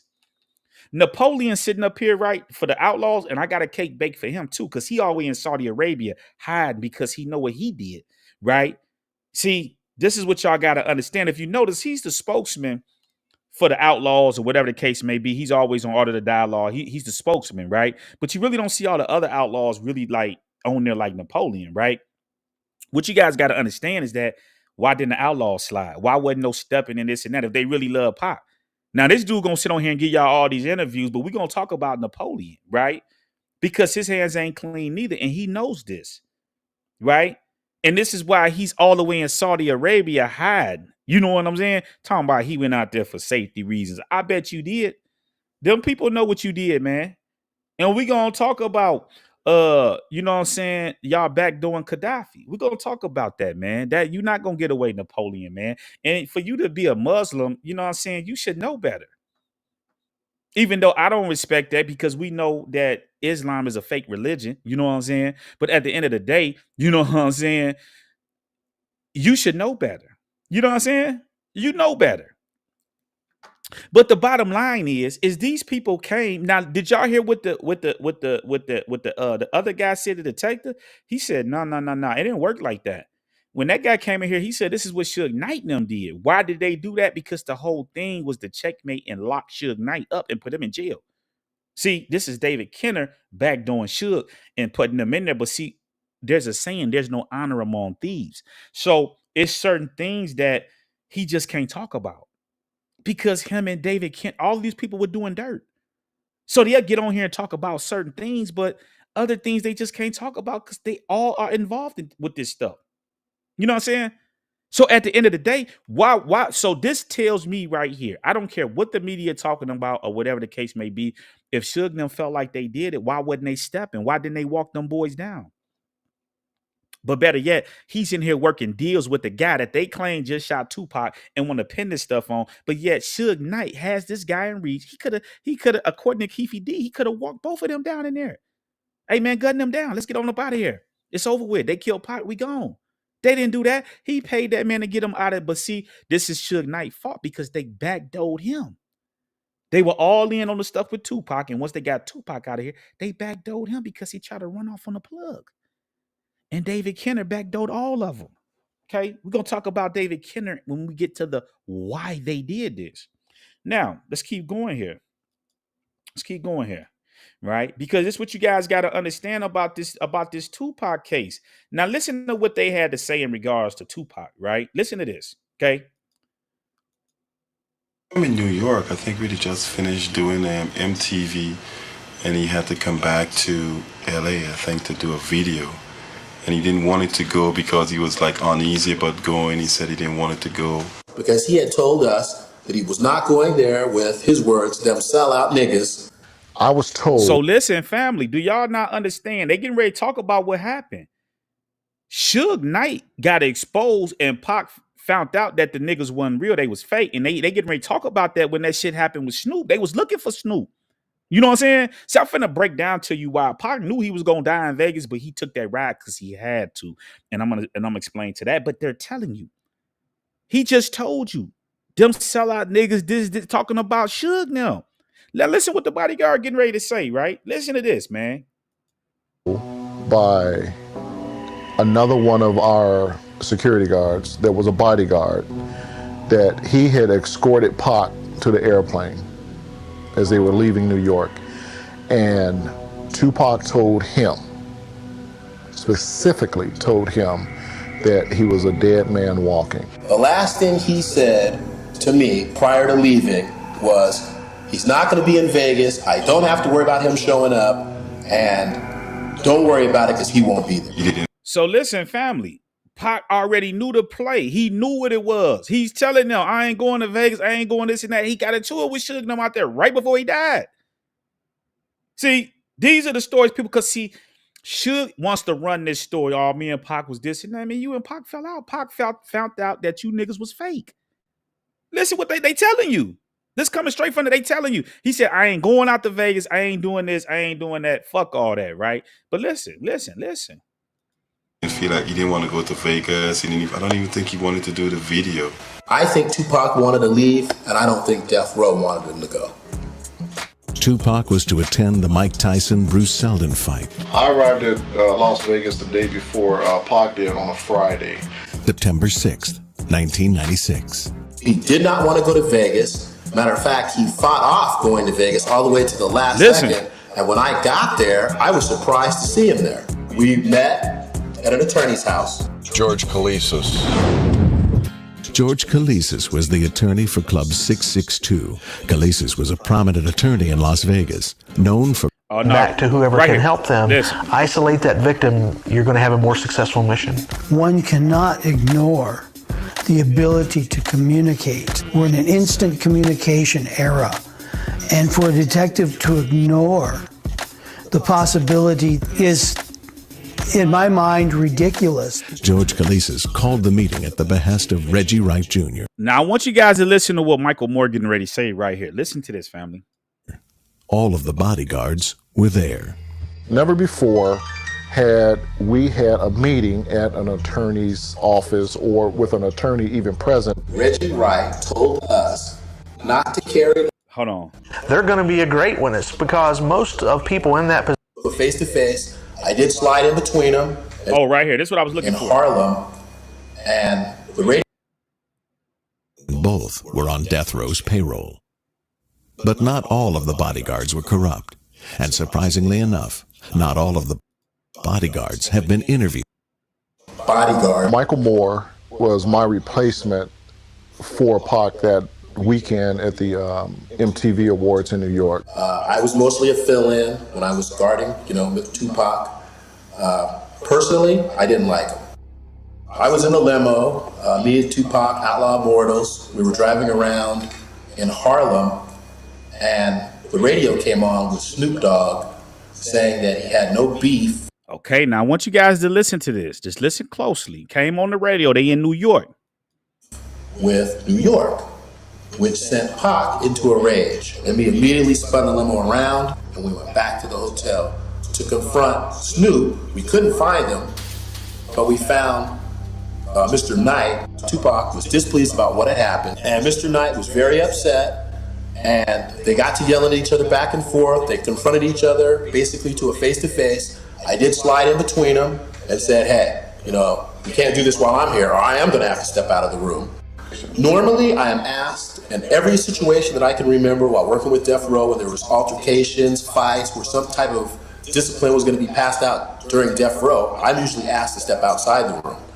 But on this occasion, I think Mr. Knight had me stay for the safety of Tupac. I mean, that's the reason I was there, because I think Mr. Well, I think it's the opposite. I think Suge Knight was shook because he had the date. You in New York, like nigga, y'all trying to play it like that, like you know what I'm saying? So Tupac and Suge them got into it right before that fight, man, and he exposed the fact that Suge Knight and them, they was scary.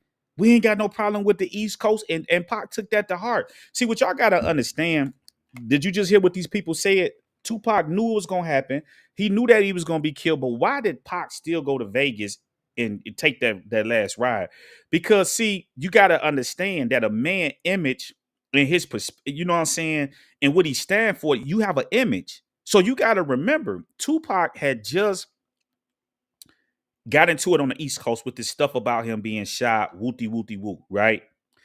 So you got to understand that when all of that stuff happened, it was war on the West Coast. And then like you would hear people talk about like it wasn't really no beef, but it was. They was trying to, but however you want to splice it and dice it, it turned into an East Coast, West Coast war, is what it, you know what I'm saying? So if Tupac is already warring with the niggas on the East Coast, to certain niggas, you know what I'm saying, and this is going on, he can't come out and say Death Row robbing me, they doing this and that, and now you got a war against New York and that. That's why he just took the ride. Fuck it. It's just what it is. What can he do? That's it for Pac. That's the end of his role. If he do anything else, he would have never looked the same. If he would have just left Death Row like that and it'd been like, oh, these niggas robbing me, they do this and that. You know, them niggas in New York was gonna clown him. Like, nigga, you talking all this mob, all this big gangster, all this and that, and you let these niggas rob you? This is why Tupac took that ride. He had to. He was just like, what he was gonna do? Yeah, he could have got the money and this and that and went through all the court stuff, but his image would have never been the same. Like, nigga, you taking niggas to court, you doing wooty wooty woo, which he would have been right to do, but it just would have never, it wouldn't look right. You got to understand, it was too much pressure out there. You had hit him up, you had Pac talking all this stuff, and he found out that these niggas backdoored him. They crossed him out. You heard the bodyguard say they was looking for Snoop. Snoop ass got ghost out of there. They couldn't even find Snoop. And when you look at people like Snoop today, this is why I don't respect people like Snoop, because what impact has Snoop really done to the game? Like, you know, he got little hits, different songs and stuff like that, but he was like Eazy-E said, they're studio gangsters. You know what I'm saying? They're studio gangsters. Eazy-E exposed that shit. This is why Eazy-P said, I smack them, dog. They not nothing. See? And we gonna talk about Eazy-E because they got Eazy-E out of here too. But see, this is what y'all don't grasp. Keefy D spoke on that business. This is why he locked up. He told you they went to Eazy-E first before they came to Suge. Eazy-E was a real street nigga. He's the real GOAT. Now, when I look back at all of this stuff, I respect that boy Eazy-E, man. Shout out that boy Eazy-E, man. Eazy-E, like, man, them dudes ain't like that. He was exposing them. Don't y'all understand that Death Row could never be what it is today if Eazy-E would have still been alive? How? That he listen, man. He just Dre, Snoop, all of them, and he ain't lied. They would have never been able to have that image if Eazy-E was still here, because he was on them boys' heels, boy. They couldn't mess with that boy, man. You know what I'm saying? So at the end of the day, fam, this is what it is. Pac and Suge got into it before they know what it is. But Suge is gonna keep using that because that's his defense. Oh, I love Pac. That was my guy, man. Me and Pac, woo, woo, woo. But now y'all was beefing. The bodyguard said he had to get it between y'all, that y'all was down there finna get the blows. And I feel like Suge felt like he was out of place. He like, I'm in New York. Ain't no telling what these niggas can do. They can walk me down in here. That's why he wanted the security in there. He wasn't finna try Pac out there like that. Remember, he was like, man, he know. Don't get it twisted. Pac still had niggas on the East Coast. So at the end of the day, fam, this is what it is, man. I'm giving it to y'all. This fake stuff, this is why Suge trying to do this pod. They're trying to find any ways to monetize off of Tupac because they got cut out. Harry O and them, PJ, they said the end with that. This nigga doing the most. Get Pac out of here, get Suge Knight in jail. That shit over with, man. And they got Death Row. This is why Harry O told you, I got Death Row. We don't know what the hell Suge talking about. We give too much clout to Suge, and he wasn't like that. They looked at Suge the same way they looked at Pac. The niggas on the East Coast look at the guys on the West Coast. that was dealing with Suge. Now, don't get me wrong. He was plugged in with them boys and doing things like that. So they got to respect him. But they look at him the same way as they looked at Pac. Suge Knight ain't known for no real stepping like that and getting in no cars and pulling up. That was the goons that was around him. And that came by the weight of those G's that was in the federal building that put that money up. Don't people know who them boys is? Why you think Whack 100 was going at Jay Prince like that? Because they know Jay Prince the police. And we're going to talk about that when I break down why they took Pac out, because you got to remember, as I'm telling y'all, these record companies are federal entities. They don't get away. This is why right now, Harry and Jay Prince, because they know, both of them know, okay? And we, like I said, we're going to talk about that, but they know what it is. This is why Jay Prince would never come out and admit, even though he know that Harry most likely gave him that money, he not gonna come out and say that, because that would be incriminating himself. This is why he always say, he talk around it. Well, you know, Harry they was saying that he started this, he lying, woo, woo, woo. But Jay Prince, no, he just can't come out and admit it on tape, because that's just that's going to jail. You was tired, like, you know what I'm saying? He not gonna never come out and admit that, even though it's true. And you got to understand that people like Wack, they know this. This is why they going at Jay Prince. That's why you think Wack was going at Jay Prince like that. They know who Whack 100 is tied in with. They know that. You see what I'm saying? So that's why I said, like, they still got unfinished business. But like I said, we're going to speak on that because people got to understand. So family, at the end of the day, Tupac was in over his head. And all of these people that was involved in this, y'all got to know and understand the reason why Suge Knight is, why is he the only one still alive? Him and Reggie Wright. Because you got to understand that Suge is not going to tell on himself. See, he's not going to tell on himself. And I strongly believe that, because you got to remember, they are in the extortion business. Suge Knight told them people like this, man, look, I got them tapes with everybody, woo, woo, woo. If something happened to me, I'm going to pull a Frank Alexander on you. We're going to release those tapes and people going to hear, but this is why Suge's still alive today. Why ain't he dead? This is why they keep him in jail. They not going to kill him because they can't, because they know the tapes and all this stuff is going to come out. Suge Knight has a lot of dirt on all these people. You see what I'm saying? So this is why you keep hearing him saying, well, I ain't going to testify. What can he say? That I was involved in it? We were all in a coordinated effort. They took the shot. I let Pac bleed out in the car. Like, what? He can't tell on himself. But the fact that nigga turned around on Koval and went back up and spun off, and the hospital was just 5 minutes up the road right there. Nigga, you guilty, man. Ain't no, you can't tell me nothing. Nigga hit a U-turn and went to, why? Because Pac heard over that radio, got him. Suge Knight had the radio. I just showed you. Was in the car. Eddie had a phone in the car. Nigga didn't call 911, didn't say, hey, chase the car. They just hit us. Woo, woo, woo. We just let them get away. No, it don't work like that. Okay? Don't work like that. I'm giving it to y'all. Them boys lying that boy. So Reggie Wright, while you sitting over there on Bomb First and you trying to act like you come clean and just claim y'all work. It ain't like they gonna do something to y'all. You know what I'm saying? You gotta understand. This is why I tell y'all, they go to places like any place out of there. Because look at it like this. You got Greg Kate and all these people in LA. Why are they investigating the Tupac? They not, listen, that's out of their jurisdiction. That's Las Vegas. All these people in LA that's speaking on this Tupac case as in regards to the police department, they're not even in Vegas. This is out of their jurisdiction. So why are they doing what the Las Vegas police should be doing? Because they know what's going on. That guy, Chris Carroll, I just showed you in real time. We got him backtracking. Them people told him, listen, man, that interview you did, I need you to go clean that up. Because we got a guy that's saying that this is what happened. He saw it. They can't backtrack on that now.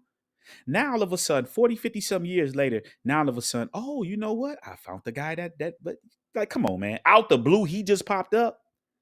He's watching Vlad TV, saw the interview, and hey, Mr. Carroll, this, like, come on, family. It don't work like that. If the man ain't heard nothing about this shit in 40, 50 years, it's just as it is. But the problem it involves the Las Vegas police too. There was people involved.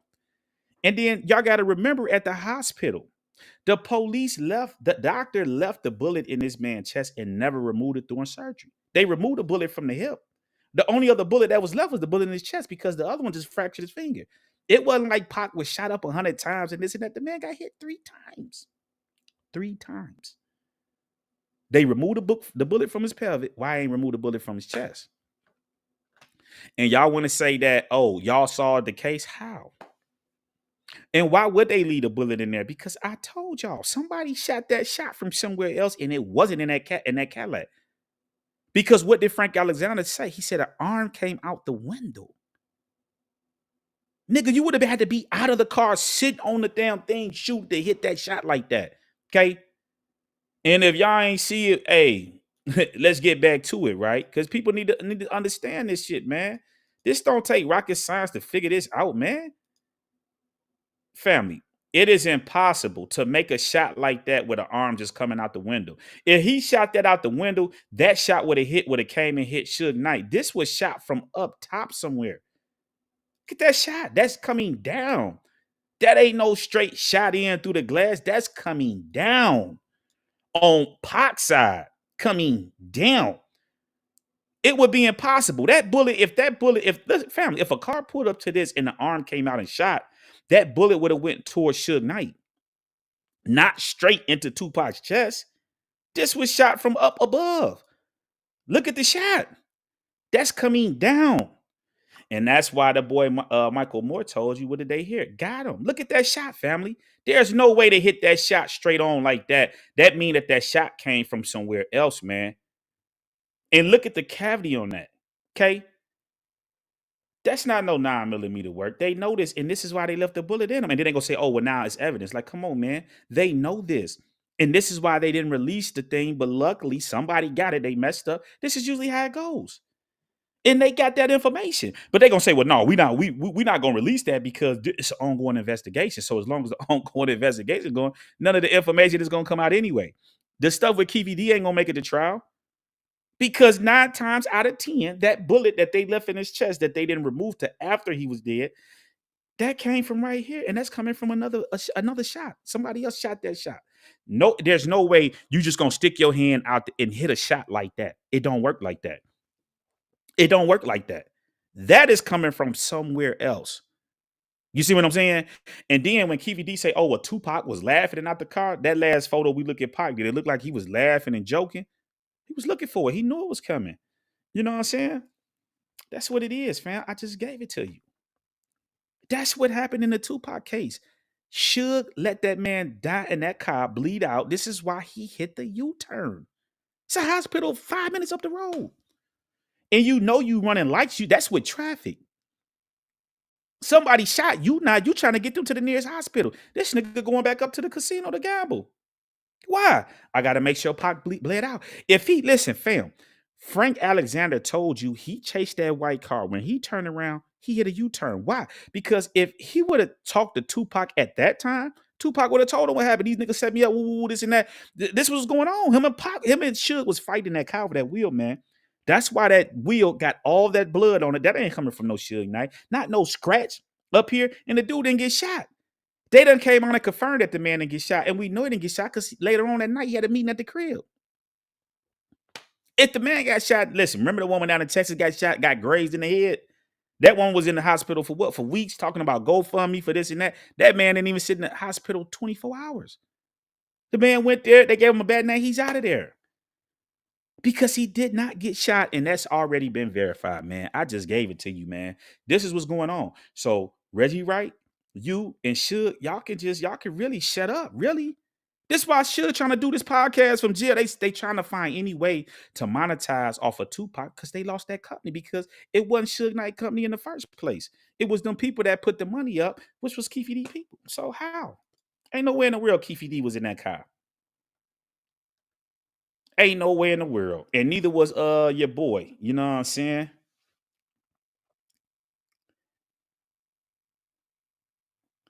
Okay.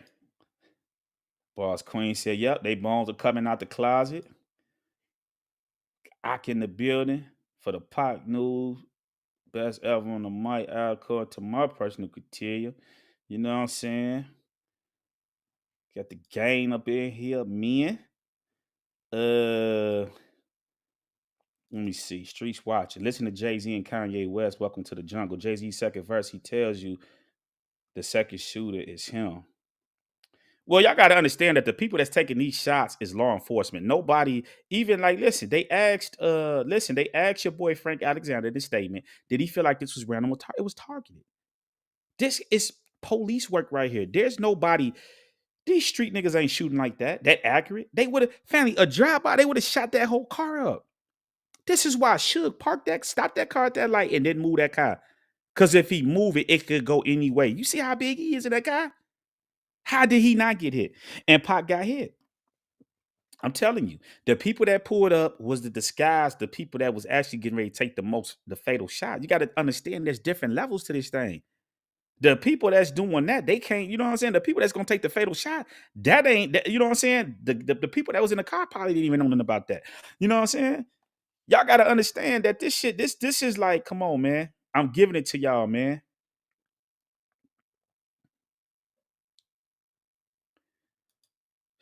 Two Las Vegas officers saw second shooter on the corner wearing all black suit with a white scarf.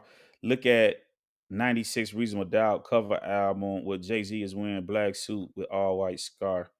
Man, what y'all gotta understand is that Jay-Z, Puffy, none of these people, y'all family, do y'all not understand that these people are the police? The dude had the police working for him. Who's going up against that? This is why go listen to the interview with I believe his name is Low MB. He was like when they was like Pac got killed, like who messing with Death Row? We was the baddest people at that time because you got the police working for you. This ain't just no street guy. This is the police. They got all type of intel. Why you think all these people surrounding this case is gone? Buntry, all these people out of here, they gone. They don't know what these people told the feds when they talked to them. And listen, family, listen to this, right? Listen to this. Let me see. What did I do with that? Was it here?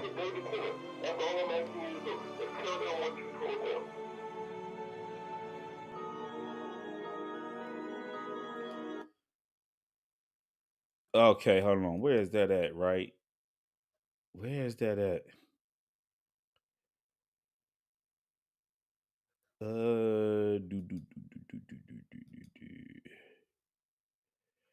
it on here? Let me see. See what I'm saying? I was there. What do you really think about it? You know what I'm saying? Yeah. Now, after that shit was over, we had all been carrying anyway. No, I'm coming back. The last thing he said to you. Yeah, sure was. That's right. Hold on, let me see. Where is that at? Is this it right here? I want you guys to listen to this, right?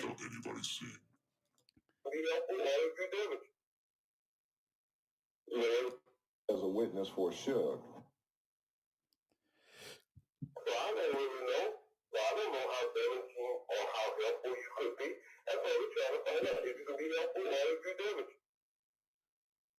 You know, I gave a statement to that. Hold on, wait a minute. Where is that at, man? I just had that pulled up. I gotta let me see. You know what? Let me go to history. Yeah, man. See something real quick.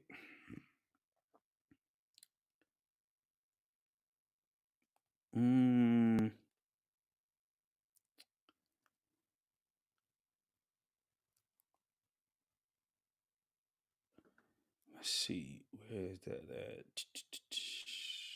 Damn, it's gotta be. Hold on. The DA's office says Knight took part in the beating of Anderson last September. See why over 6 million people switched to TurboTax last year. Get your taxes done with 100% accuracy and get your biggest refund, guaranteed. Get the app now. Here's to the difference between where you are and where you're going. To setting off. All right. That Monday, we was all sitting on in our neighborhood. Reggie Sr., the captain of the Compton Police, comes up. Hold on, man. I gotta find. I'm finna trip out now. Let me see. What did I do with that? Wasn't there? Let me see.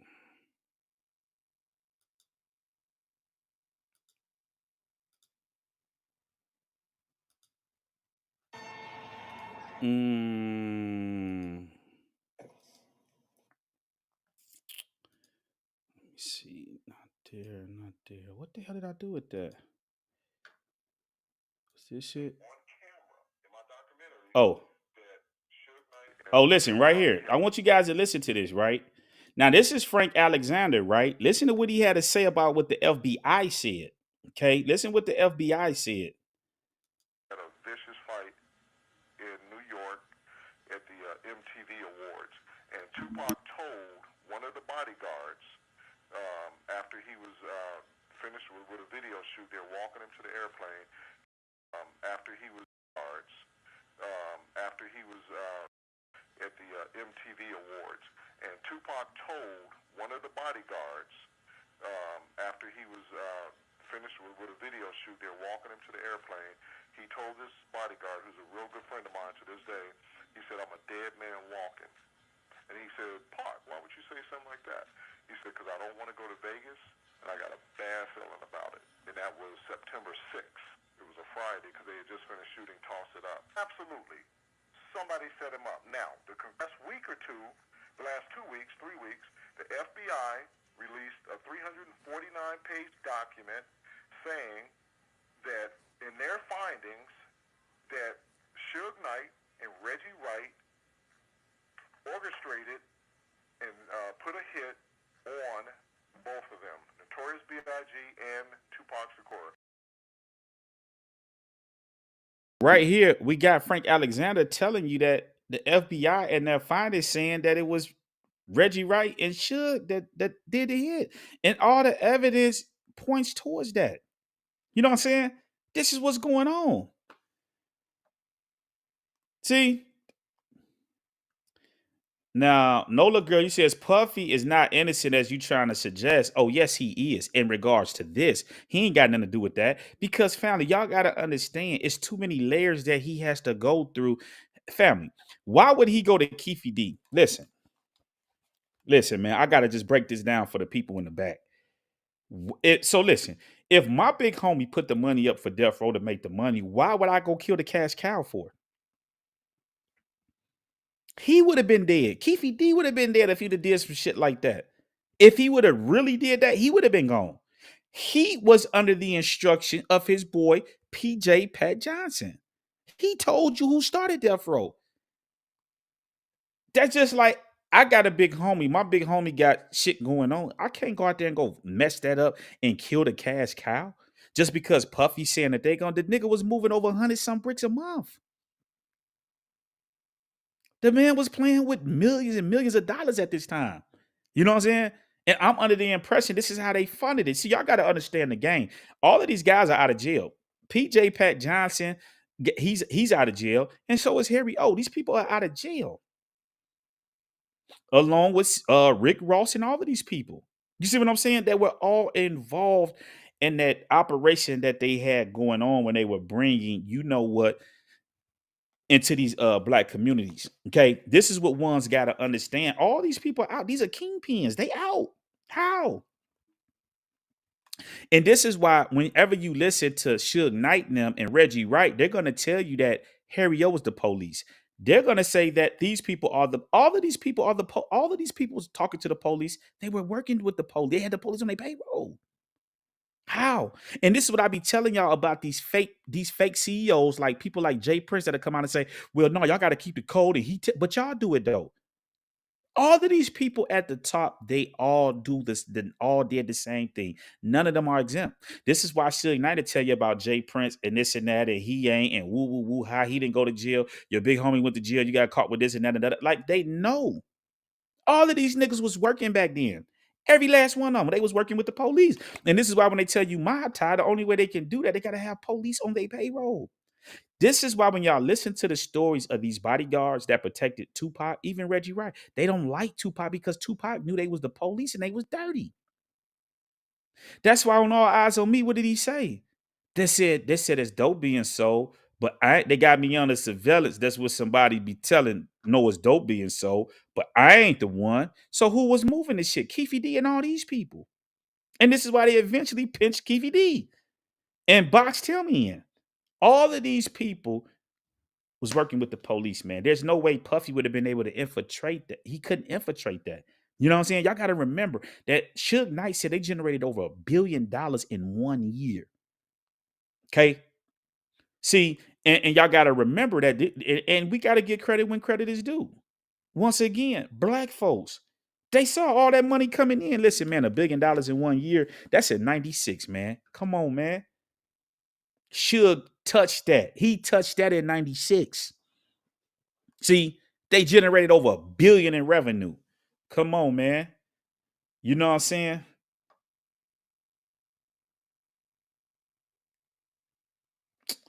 Here they go with all this shit, man. And did y'all know the night, man, listen, I done broke it down and gave it to y'all. Y'all can come and try to flood the comment section with fake information. And man, come on, man. Jay-Z wasn't even that big at that time. Jay-Z ain't had no pull like that out there on the West Coast to get that done like that, to get somebody like Pac. He was the golden goose. Come on, man. We got the Bay in the building. Shout out to the Bay, man. We got Dallas checking in.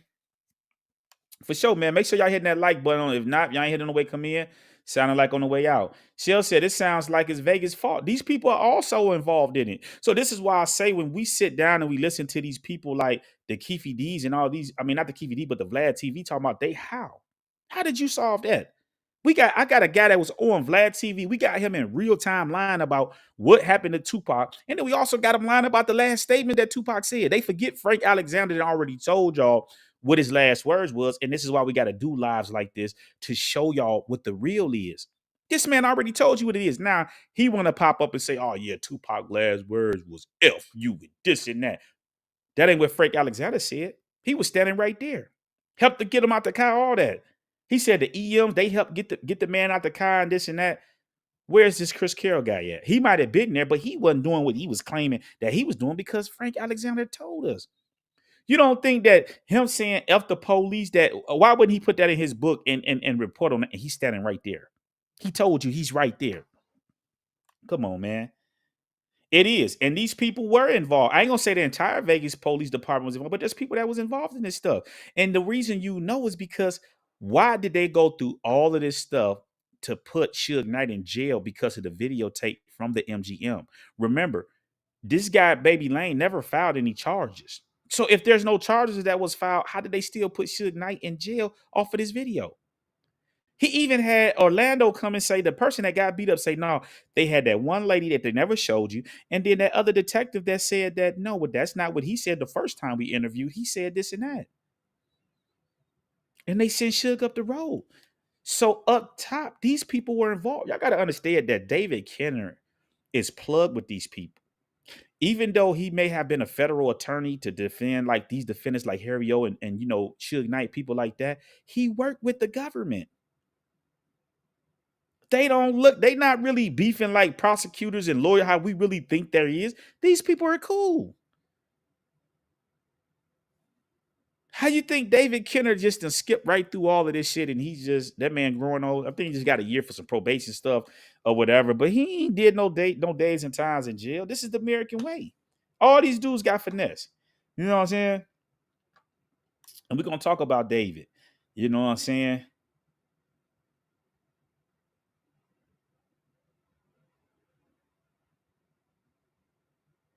Now, right here. Okay. Black Iverson says, Dick Gregory said, how can you shoot through a bulletproof car? So what you guys got to understand is that, see, I thought the car was bulletproof too.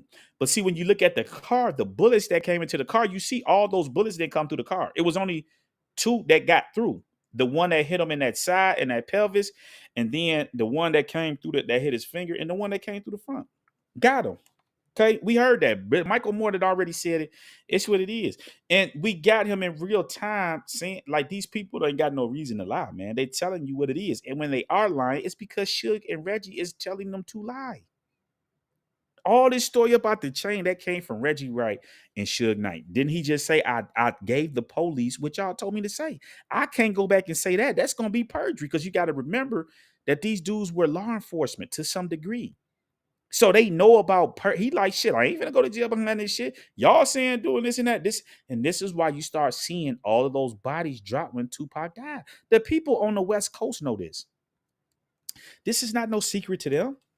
You know what I'm saying? But you got to remember, they West Coast. They gonna stick with the West Coast. They like, okay, so now certain people you hear from the West Coast, they gonna speak on Pac and try to keep things kosher. But at the end of the day, nigga, this West Coast, they gonna stand on that Suge Knight side before they stand on the Pac side. You know what I'm saying, to defend Pac, because this is where they from. These the neighborhoods. Like, you know what I'm saying? You got real people that's over these neighborhoods and stuff out here. You know what I'm saying? So they can't just say, okay, yeah, we love Pac so much that we getting ready to just go against the hood and go through all this shit. Pac gone. You know what I'm saying? They know what it is out there. They know that Suge them did that. They know Puffy them family. It takes too much resources to get this type of stuff done. Did y'all hear now what the Bodyguard said? They said not to carry don't carry any weapons. You know what I'm saying? They took the details off of Pac, except for the people that Pac was cool with, which was Frank Alexander. And you got to remember, Frank Alexander, he from Illinois. He from the Midwest. We rock different out here. You know what I'm saying? And they know that. That's why, see, it was lined up for him to get hit too, but Pac told him, no, you ride with the outlaws, because he was going to be the one that was going to leave all of this stuff. But then he eventually got caught, because you can't outrun law enforcement. Reggie Wright now is law enforcement. I don't care what, they can find you. They're the police. They eventually caught up with all these people. They out of there. They gone. And now they want to shape the story. And they not going to shape it, because I'm going to tell you what y'all love. And they know what I'm saying is the truth. You know what I'm saying? They know this. All this, oh, Puffy did this. Keefy D, man, them people ain't did nothing. Y'all did that. That's y'all work. Okay? That's y'all work. Okay? Now I'm gonna explain to y'all why in the next video, but see, y'all, I gotta walk it down. Y'all gotta understand this stuff, man.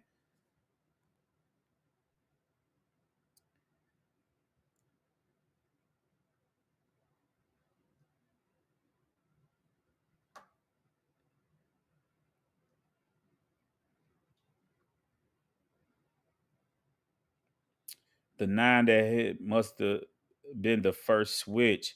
Yeah, we're gonna talk about all that. We're gonna see when I give y'all the why they did it.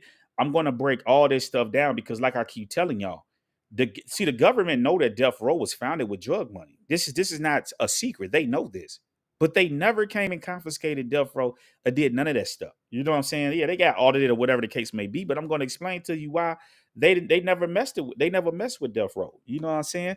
And even to this day, why would family? Let me ask you a question.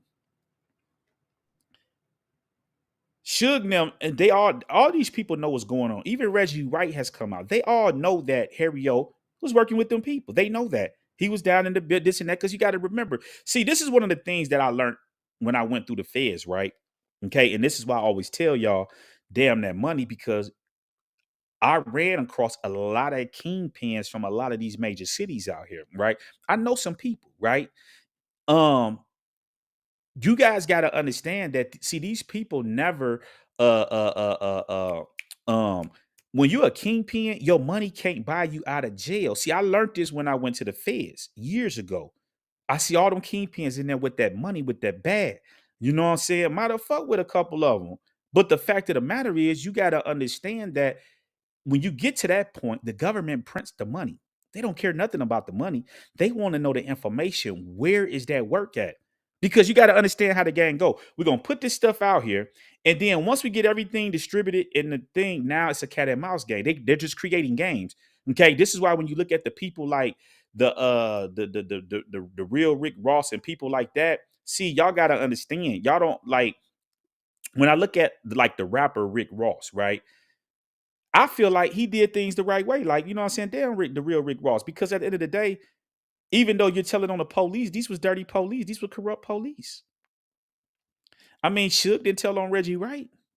You know what I'm saying? So why would y'all tell on dirty police that y'all doing like these are, if the police is dirty, then I mean, it's just what it is. Like, it ain't like they try to plant, like y'all, like if you're in business with somebody, you're doing something, then all y'all corrupt. So just because you told, so I don't respect none of that stuff. All these people were instrumental in getting that work in here. And then once the work get in here, we don't need these people no more, because they done did what we need them to do. The stuff is here. And once it gets here, then the games begin. So this is why the government, they don't care nothing about the money. We print the money. Nigga, we would turn your accounts off. Did you see what they did to Ye? Oh, he's the richest. All this stuff that they try to peddle to us, and all these celebrities are starting to find out, because you know why? All of them are starting to go to court, as I told y'all. Now, depending on what I got going on today, and I know I kind of went over a little bit. I just did this the thing on Pimp C. What's going on with Bun B? Man, y'all stay tuned, man, because I told y'all they coming for all these celebrities, entertainers. They gonna have their ass in court because this is how they get the money out of them. They stupid. You know what I'm saying? So when people say, oh, it's all about the bag, no, it ain't, because it's just certain things that money cannot buy you out of. You have to run plays. And this is why Harry O is out, and they'll tell you that he's the police because they got beef with him. So they don't mind throwing him under the bus and saying that he's the police, right? But they know that they're the police too. See, we got Reggie Wright. He's the police. He's playing the 50. He at certain time, he's utilizing police thing. Then he want to be hood and all this other shit. But you the police, my boy. Your reach is long because of the access that you have to getting people information and stuff. Like, come on, man. Let's just tell it how it is. Claim y'all work. That was y'all work. Y'all did that. Okay. Sada said that was dirty cop work. Exactly. Man, right there. When Tupac said Suge shot me, they know what it is. I showed you that radio. He had the radio in the car. So when they said got him, oh, Suge, you in on this? Suge, you turn. Listen, the hospital 5 minutes up the road, probably 2 or 3 minutes with you running through the traffic. Because you got to remember, when people get shot, you ain't sitting around. This nigga hit a U-turn. I never knew that. Suge, you hit the U-E and you went all the way back up in traffic. It's to make sure that the guy bleed out. Come on, man. It's light work.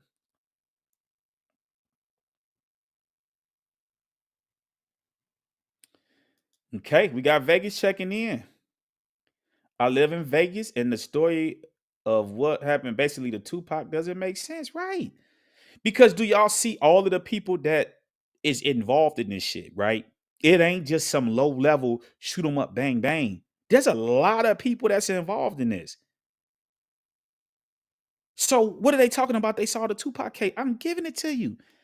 How the man go into surgery and the doctor didn't remove the bullet out his chest, man? You removed the one out the hip. The only other bullet that was left was the bullet in his chest. Why did they remove the bullet out the chest? Why did it stay in to him until he died? Because they knew Pac was getting up. And that's why they had to make sure, hey, did Tupac say anything? Did he say anything like that? Because, family, do y'all understand? And listen, let me say this right here in regards to Napoleon. He sits up on this on the Art of the Dialogue, right? And he's the Tupac spokesman, right? When he know his hands is dirty. Let me say this right here. If Gaddafi saw the shooter, and we know he saw the shooter because what did what's his name? Low MB. Okay. What did he say on the Art of Dialogue? He said Napoleon told me. Right? That's recorded in time. He's like, oh, Napoleon told me the arm that came out the window and wooty wooty woo. So you want us to believe, Napoleon, that Gaddafi never told y'all? Like, come on, man. The guy's gonna know. That's just like if I'm out, like, say if I'm out with the gang, right? And one of the guys get killed, and I'm there and I see it. I'm not gonna tell the guys that this is the person that happened, this is what happened. So why is Napoleon sitting over here on Art of the Dialogue and acting like he's boo-boo the fool? He don't know what's going on. You telling me that Gaddafi didn't tell you? If he told Low MB and you supposed to be the outlaws, the rest of the outlaws know what happened and what was told to them. And in my opinion, this is why you don't see them doing a whole lot of interviews like that. Napoleon is the spokesperson. He's slimy. You not finna sit up here and tell me that man saw what happened and he told Low MB what happened and he didn't tell you and none of the other outlaws what happened? Remember Reggie Wright was, we was setting this up for him to go down there and talk to and all this. You telling me that he didn't tell Suge what happened? Why wouldn't he tell Suge and all these people what happened and the outlaws what happened and what he saw? He told them. So Napoleon, you sitting over here on Art of the Dialogue, you weak sauce. You are weak sauce. You ain't did no stepping for Pac. You helped cover up this shit. And you know it. You know what I'm saying? And this is why your ass is hiding in Saudi Arabia talking about, well, I moved over here for safety reasons. Come on, man. Ain't none of you other Muslims that's up in here, ain't none of them fled to Mecca and did none of this stuff. You know what I'm saying? A lot of them ain't even been to Saudi Arabia. You know what I'm saying? They don't even really practice how these people really practice over here, to be honest with you. You know what I'm saying? But you are in Saudi Arabia and you cited security reasons. I would too, man. I would be running too. Okay, NATO G says, I swear I heard Reggie say there was a stash box in the BMW. The only way to open up the car was in part the heater. Family, let me help y'all out with something, right? About these stash boxes, right? Okay.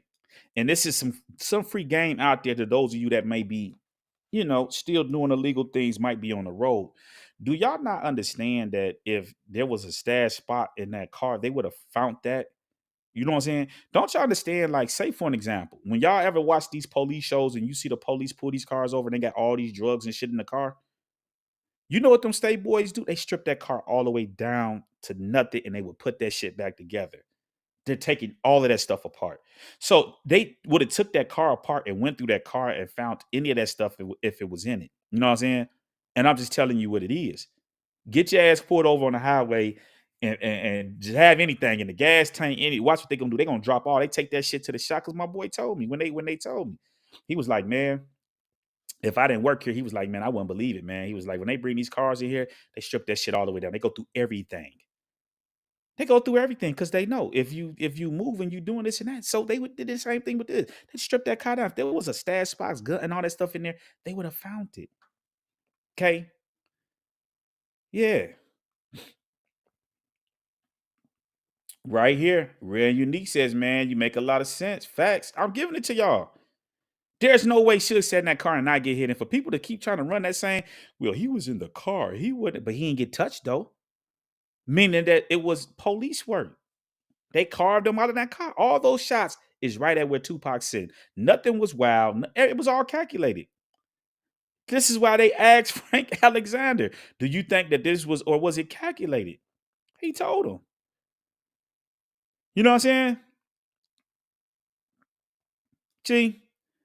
See this right here. Look, and then when he went, listen, when he goes through all of this, man, look, Frank Alexander, man, he breaking this stuff down. Now listen to this right here. He said Suge basically saying K Dub was in front. Had the car not been there, he feel like he could have gone through the red light and still being shot, but you still would have drove the car, ran into the back of the car, or ran into the car to the side of you trying to get out that jam. That's what happened when people getting shot in the car. They don't just park and sit there and just take it. You trying to duck and move that car. Should have kept that car parked because he couldn't move that car, man, or he would have been hit. So K Dub was in the front, and you telling me K Dub didn't chase this car down, didn't do nothing. It was just everybody so death row. None of these people gave chase to the car. Come on, man. See? And then listen, there was women that was also there that was involved, but he steady asking him in this thing. So he says there were never any women in the car during that procession. Woo, woo, woo. Yourself are all in the car immediately behind Suge. So right here, do y'all not understand? This is why they began to start taking people out, because see, Frank Alexander gave his statement to the police and he was calling names. He called everybody that was in the car, these people, this and that. And so what happens? We got to start getting rid of these people. You know what I'm saying? Got to get rid of them because we don't know what they're telling. So when you hear Mob J's talk, like, he know what it is. There's no telling what this guy spoke and said to the feds when they question him or whatever the case may be. Giving it to you, fam. It's what it is. Katori, Malcolm Green, and Yafula are all in the car immediately behind Suge. Correct. They know it is. Do you know where Bunchy was at in the group? I have no idea. I had no idea where anyone else that was behind me and where they were positioned at. I only remember Trayvon was in the black BMW station wagon. Now, this guy right here is still alive, I believe, but you don't hear him doing interviews or speaking on this stuff, to my knowledge, about what's going on. And this is probably why he's still alive, because he's not speaking about it. You see what I'm saying? Come on, man.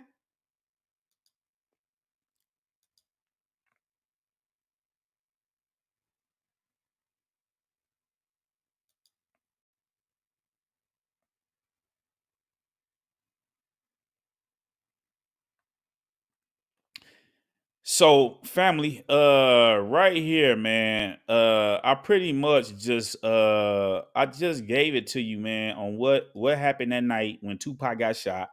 Okay, he could have lived. Okay, we just always saw all the bullets, and we just felt like he just got, you know what I'm saying. But when you look at the BMW, it's only a couple shots that got through. Well, a few shots that got through the car. All that stuff that was shot inside the car, all them bullets didn't go through. And I just showed you that. Okay, so what's on the outside is not the same on the inside, right? So black and angried out, cut it out. This is cap. You ain't got nothing to do but come up with lie. I'm coming up with lie. I'm giving you all facts. They hate the truth. So they come over here and try to troll, but it ain't gonna work because I just gave it to you. Okay. You explain to me, black and angry. Get your ass. I'll drop the link. You can bring your ass on. See, stop. Listen. Check this out, right? Check this out right here. Okay. There go the link right there, black and angried out. You can come on live. See, stop hiding behind profile. I ain't ducking behind no pictures and all this shit. I'm live on here. So there go the link. Come on here and break and explain to us how the Tupac got shot in that car in the hospital 5 minutes up the road, and this nigga hit a U-turn and went all. What was the purpose of doing that? Ain't no hospitals that way. It's in order for the man to bleed out in the car. Can't make that. You can't make this stuff up, man. Yeah. Bring your ass on. I got the link down there. Come on. See, they sitting up here hiding behind profile pictures and trying to, nah, come yourself. Put your own face on it. You know what I'm saying? I ain't got nobody talking for me. I'm not hiding behind no fake pages and doing all this shit. I'm giving it to you how it is. And it's what it is. And I ain't worried about nothing. You know what I'm saying? Straight like that. They hiding behind profile pictures and all this other shit trying to, man, get on up out of here, man. Man, right there. Can y'all imagine? See, y'all got to remember, and this is why I tell you, this is why I always respect the real, because even Pac understood the path that he was on. He wasn't finna stay in that lane like that. But at the end of the day, like I said, it's his image. What he gonna do? Is he just gonna say, like, nah, I ain't like, come on, man. Nehemiah says the same way Suge wanted Pac out the way, same with Diddy wanted Big out the way also. I don't know. I believe that Biggie was killed to make it seem like it was an East Coast, West Coast war. You know what I'm saying? And then the other thing is that Big at that time, what y'all gotta understand is that if Biggie would have lived, if he would never died in Las Vegas, Bad Boy would have outdid Death Row, because at they cash cow was gone, Pac was gone. He was gone. Pac is the ending of Death Row.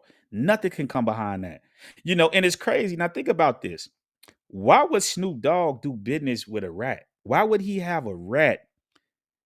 Because they know that Harry O was the police. He didn't just get out of time. He just didn't, you know, you just don't get out of jail like that. You know what I'm saying? When you kingpin status, you have to give them people something. You know what I'm saying? And this is probably why all these people got jammed up. Keefy D, all these people got jammed up. But you have to give these people something. Okay? Because the money can't buy you out. You know what I'm saying? Because at this point, the feds, they need information. They need to know the pockets where this shit is at. Because they're trying to get the people that's making this free money before they make the money and get them locked up and get them in court so that they can spend all the money in it. They can't have them making all this tax-free money and then we're not busting them. So this is why, you know what I'm saying? So who in the hell in their right mind is going to sign a death row? Well, Snoop got death row, and come on now, Snoop, you going to be the face? You going to be Dodo Bird? No. Come on, man. This is madness, man. Come on, Snoop, man. Come on, man. Yeah.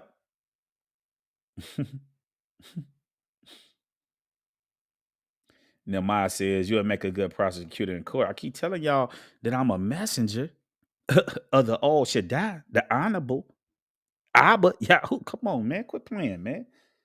Y'all know he gonna reveal to his messengers what it is. He already told you that. Okay? This is unheard of. I'm giving it to y'all. Make sure y'all share this. Get this to Reggie right now. Tell them boys holler at me, man. They trying to monetize all Pac, knowing that Pac, like that, it's just fake, man. It's fake, man. Y'all know what it is. Okay. Yep, right here. Like Timothy said, I remember this is why and now they trying to rewrite the history because these people ain't here to defend themselves and tell the truth. And this is why I gotta bring it back to their remembrance. You know what I'm saying? Yeah. Excuse me. Timothy says all the outlaws was there. And then, like I said, Napoleon is sitting up here on live. Now, my thing is, if you're gonna sit up here and tell it for real. If you don't speak on it. The other outlaws ain't doing a million interviews. He's sitting up here playing dumb like Gaddafi didn't tell him what happened. If he told, remember Low MB came on the Art of Dialogue, and I got that recorded. I didn't play the clip. But go listen to what he said about the car, because Art was like, damn, I didn't hear it. I heard something else. He was like, nah, man. He said, people remember stuff differently. I remember. Gaddafi told me. So if Gaddafi told Low MB, he didn't tell the rest of the outlaws and all these other people. So why would Napoleon get on here and fake in front like that? My thing is, if you're going to speak on it, speak on it. If not, don't speak on it at all and just be done with it. You sitting up here staring narratives when you know it's not true. And if you're saying that Gaddafi didn't tell you or none of the other outlaws what they saw, you lying and the truth ain't in you, man. Now, when y'all sitting this to Art and you tell him the next time he got Napoleon on there, ask him that. Ask him how Low MB said Gaddafi told him this and y'all are outlaws and he didn't tell you what it is. And if that's the case, and if he say, yeah, he told me, then why are you sitting up here faking like you don't know what's going on? Come on, man. You can't play the 50 over here. Either you going to keep the street rules, keep it gangster, don't speak on it. I don't know what's going on. Or if you're going to speak on it, tell it how it is. How you talking all this Muslim, this Islam stuff, and you sitting up here lying and withholding information, man. He can't tell me that he didn't hear what Low MB was told. You know what I'm saying? Y'all the outlaws. And they know I ain't lying. You know what I'm saying? You can send this to them. They'll tell you, like, no, they may not come out and say it just for, security reasons. Like, they know that Death Row is the police. These people can track them down. This ain't just no niggas from the ghetto, from the hood that they went and got. You know what I'm saying? Like, this is the police. They ain't messing with that. And Napoleon know it. That's why his ass is all the way in Saudi Arabia. Hide. Okay. Now you tell him why he doing all that talking. Speak on that. You see what I'm saying? Why the outlaws never talk about it. All the outlaws related to Pac was taken out too, but the living members all go along and get along. Right. What they gonna do? When the head dropped, the body on. What is the outlaws without Pac and nothing? Like, they never went anywhere. You know what I'm saying? None of that stuff ever did nothing because y'all got to remember that was Pac crew. The outlaws ain't did no stepping out there in California on none of that shit. They did nothing. But Napoleon want to sit on here and do all this talking. He the spokesperson, man. I can't respect Holmes, man. Man, Mickey Bricks, make sure y'all share this. Get this out there. We trying to break the internet, man. I'm giving it to you. Unheard of. Unheard of. And they can't refute nothing that I just gave y'all, man. They can't get around none of that, man.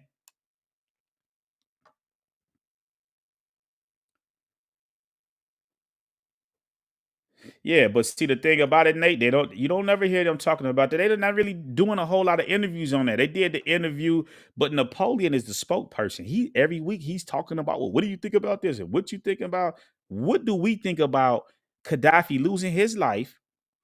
And you want us to believe that was one of the guys and he didn't tell y'all what he saw? He didn't tell none of the outlaws? Come on, man. But he told somebody else that was there that, like, come on, man. Don't make sense.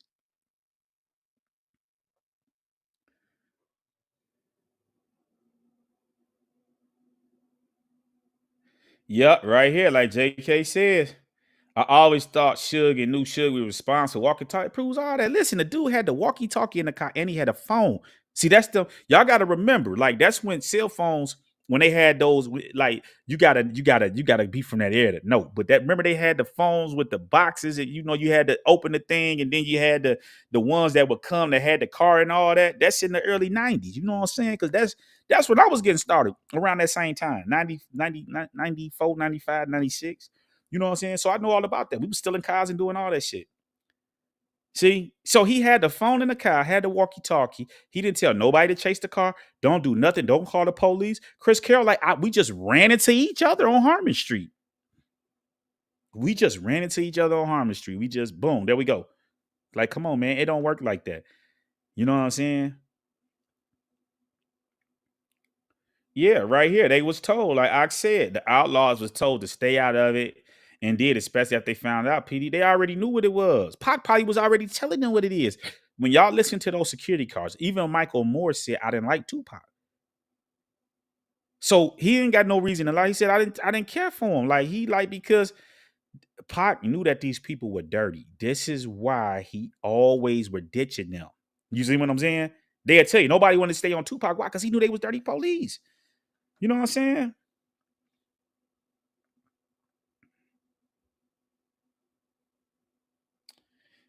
Okay, so Nehemiah, we're going to talk about that. I ain't going to say tomorrow, but when I explain to you why they took Tupac out, we're going to break all this down right here.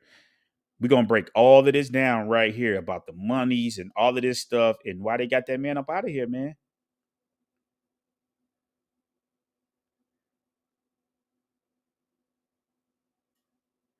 Yep. Like Nehemiah says, these top white CEOs of the record companies make more money than these rappers are dead than alive. Yeah, well, y'all got to remember, Jadakiss told us, dead rappers get better promotion. See, because when you dead, it's going to see bad news is always going to travel. You know what I'm saying? You hear the saying, bad news is going to always beat you home. You see what I'm saying? Because the word, once it happens, it's going to spread and it's going to be like, woo, woo, woo, woo. You know what I'm saying? It's just like when we did the Pimp C thing. They were waiting on the police to confirm it. They already had calls coming in like, hey, man, your boy Pimp, he gone, man. He out of here. Woo, woo. And they were just waiting on the police to call back and confirm. They know. This is how it go.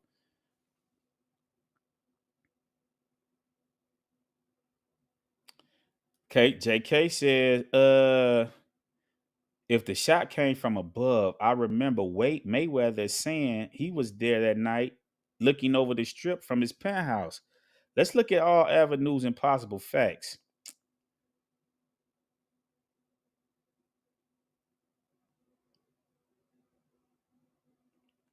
Now, let me help you out right here. Casey says, man, everybody know Pac faked his death, quit acting slow. Pac, listen, why would all these people lose their life if Pac faked his death? Do y'all hear the statements? Did y'all listen to these bodyguards and their statements and the stuff that they're telling you? They're not going through all of that just for this man to fake his death and then all of these people lose their life. Listen, it's almost down to literally everybody around that case got killed who they said was involved. The only people that's still alive is Keefe D and Suge Knight. They gone out of there. And as you said, Nehemiah, yeah, we are living in the time, and like it tells you in the book of Daniel, knowledge is going to increase. Information is readily available now. They can't listen. All the work has been done through the years by the people that's documenting what's going on and all of this stuff. And we just go through it and put it together. It doesn't take rocket science to figure this out. Suge never got hit in a car. You make a U-turn, drop all the way, a million blocks up the road, except going to the hospital where you're supposed to go.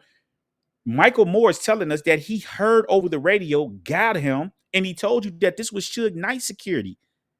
I can't remember who it was, but it was his own personal security.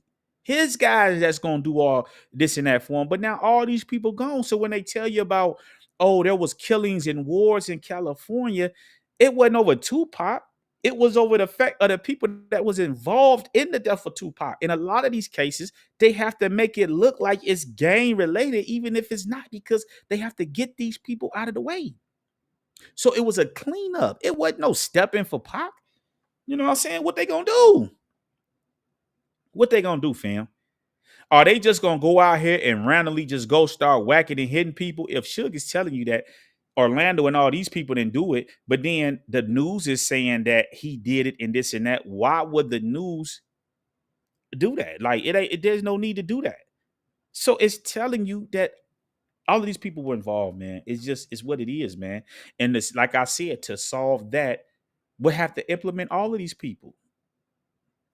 I mean, I'm just saying. Okay, is the doctor gonna come to trial and explain to us why he didn't remove that bullet out of Tupac's chest in surgery? No, you're not getting those testimonies. You know what I'm saying? A lot of these people are probably already dead. You know what I'm saying? In regards to these doctors and people like, you know what I'm saying? So they not finna listen, man. They not finna, and they ain't finna do no McKeefy D because y'all got to remember that mean they would have to open up the entire case and then they have to reveal a lot of this stuff. So even with Keefy D, a lot of this information that they would have to give that to him in his motion of discovery. So he's gonna have a whole ton of stuff. He know what it is. You absolutely right. Death Row was a washing machine, straight like that. Yeah, Keefy D is a pawn, man. He's not. Keefy D was working. His big homie put the money up. And if people are gonna sit up here and believe that this dude went out here and did all this shit with Tupac, why would you? Why this like shooting your own self in the head? This is your cash cow. Y'all getting rich off of Tupac. Why would he turn around and just go kill Tupac? It don't make sense to do all that. And then, like you said right here, saying Puffy did it takes the eye off Suge. This is why Suge, all Puffy, they know Puffy couldn't touch Pac. He would have had to go through too many police to do that. Who the hell finna do that? This is what made Death Row so dangerous.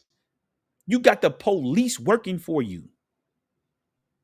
Come on, man. I'm making it make sense for you, fam. Yeah. Listen, Wally, listen, man, all these people corrupt, man. But we got Chris Carroll in real time lying. Okay. He wants us to believe in 20-something years. He never heard this story about these police officers. Never, they all work together. That would have been top tier news. Man, we had just stopped Tupac before that. It'd have been all type of interviews with that.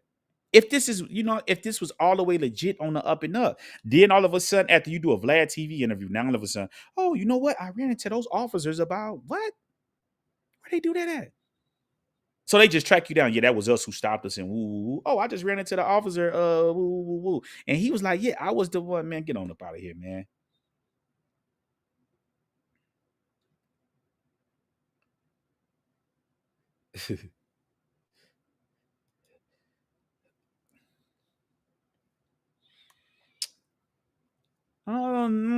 Puffy was involved. I know we want to put a lot of stuff on Puffy. It's just easy to put it on Puffy.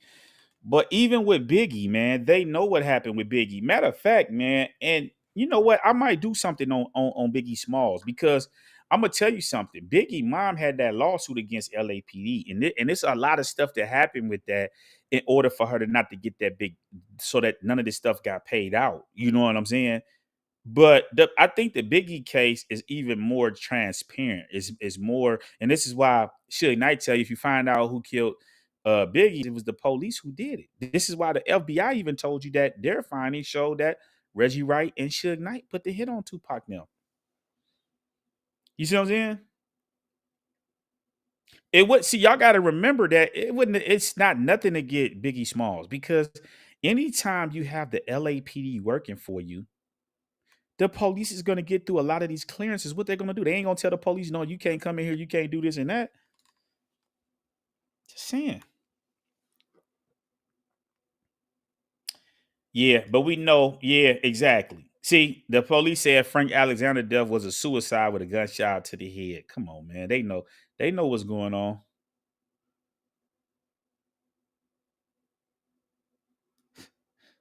Tavon said, whoa. What footage are you talking about?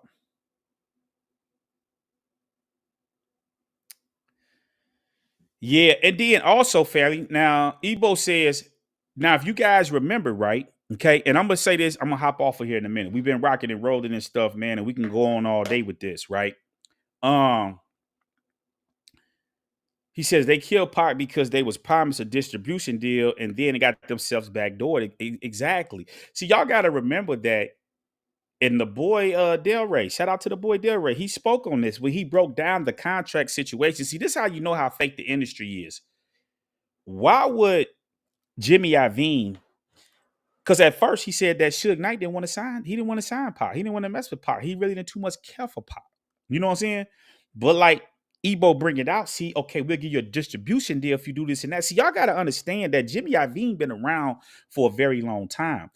Why wouldn't Jimmy Iovine just go get Tupac out of jail? Why did he have to work all this stuff through Suge Knight? Why? And this is why I say about how fake the industry is. They could have bought Pac out and got him out of jail, but see, they didn't want to deal with Pac, but they still wanted to monetize off Pac. This is why I can't respect this stuff, man. And this is how Jimmy Iovine was able to create 50 Cent, because he watched the blueprint with Pac. They put the blueprint down. Why y'all notice after Tupac death, you start seeing a lot of rappers getting killed, a lot of stuff like that was going on. You know what I'm saying? A lot of these major people and what going to jail because they know they seen it with Pac, how the man came out of jail and people like went crazy. Like this is how they tweaked it, man. They know. Jimmy Iovine them know what happened. You know what I'm saying? But they fake. Like, why wouldn't you just come by and Pac out? Y'all owed the man money and all this other stuff. Why y'all just didn't get him out of jail? But they needed Suge Knight to be the babysitter and do all this other stuff because they wanted to profit off Pac. But then, like, whenever the slave gets smart and figure things out and they can't monetize off you, they got to get you out of here, man. Ebo says on Vegas News, he was cremated the next day. Yeah, man, they trying to get like family. Y'all got to understand that they had to clean that shit up as fast as possible.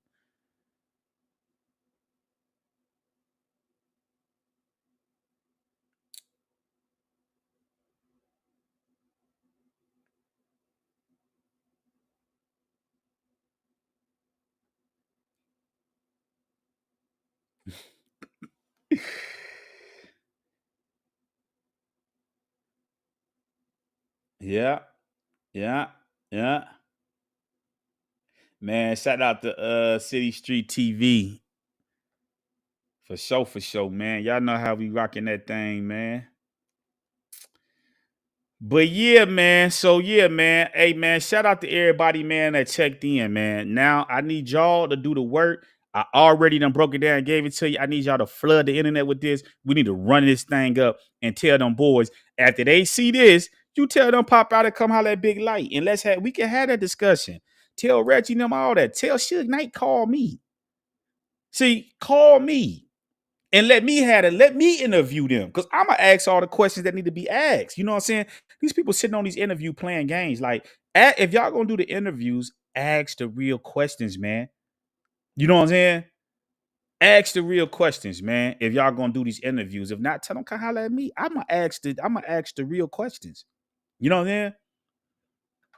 So anyway, man, y'all be safe out there, man. And I'm signing off here on Israelite Talk TV. Shalom.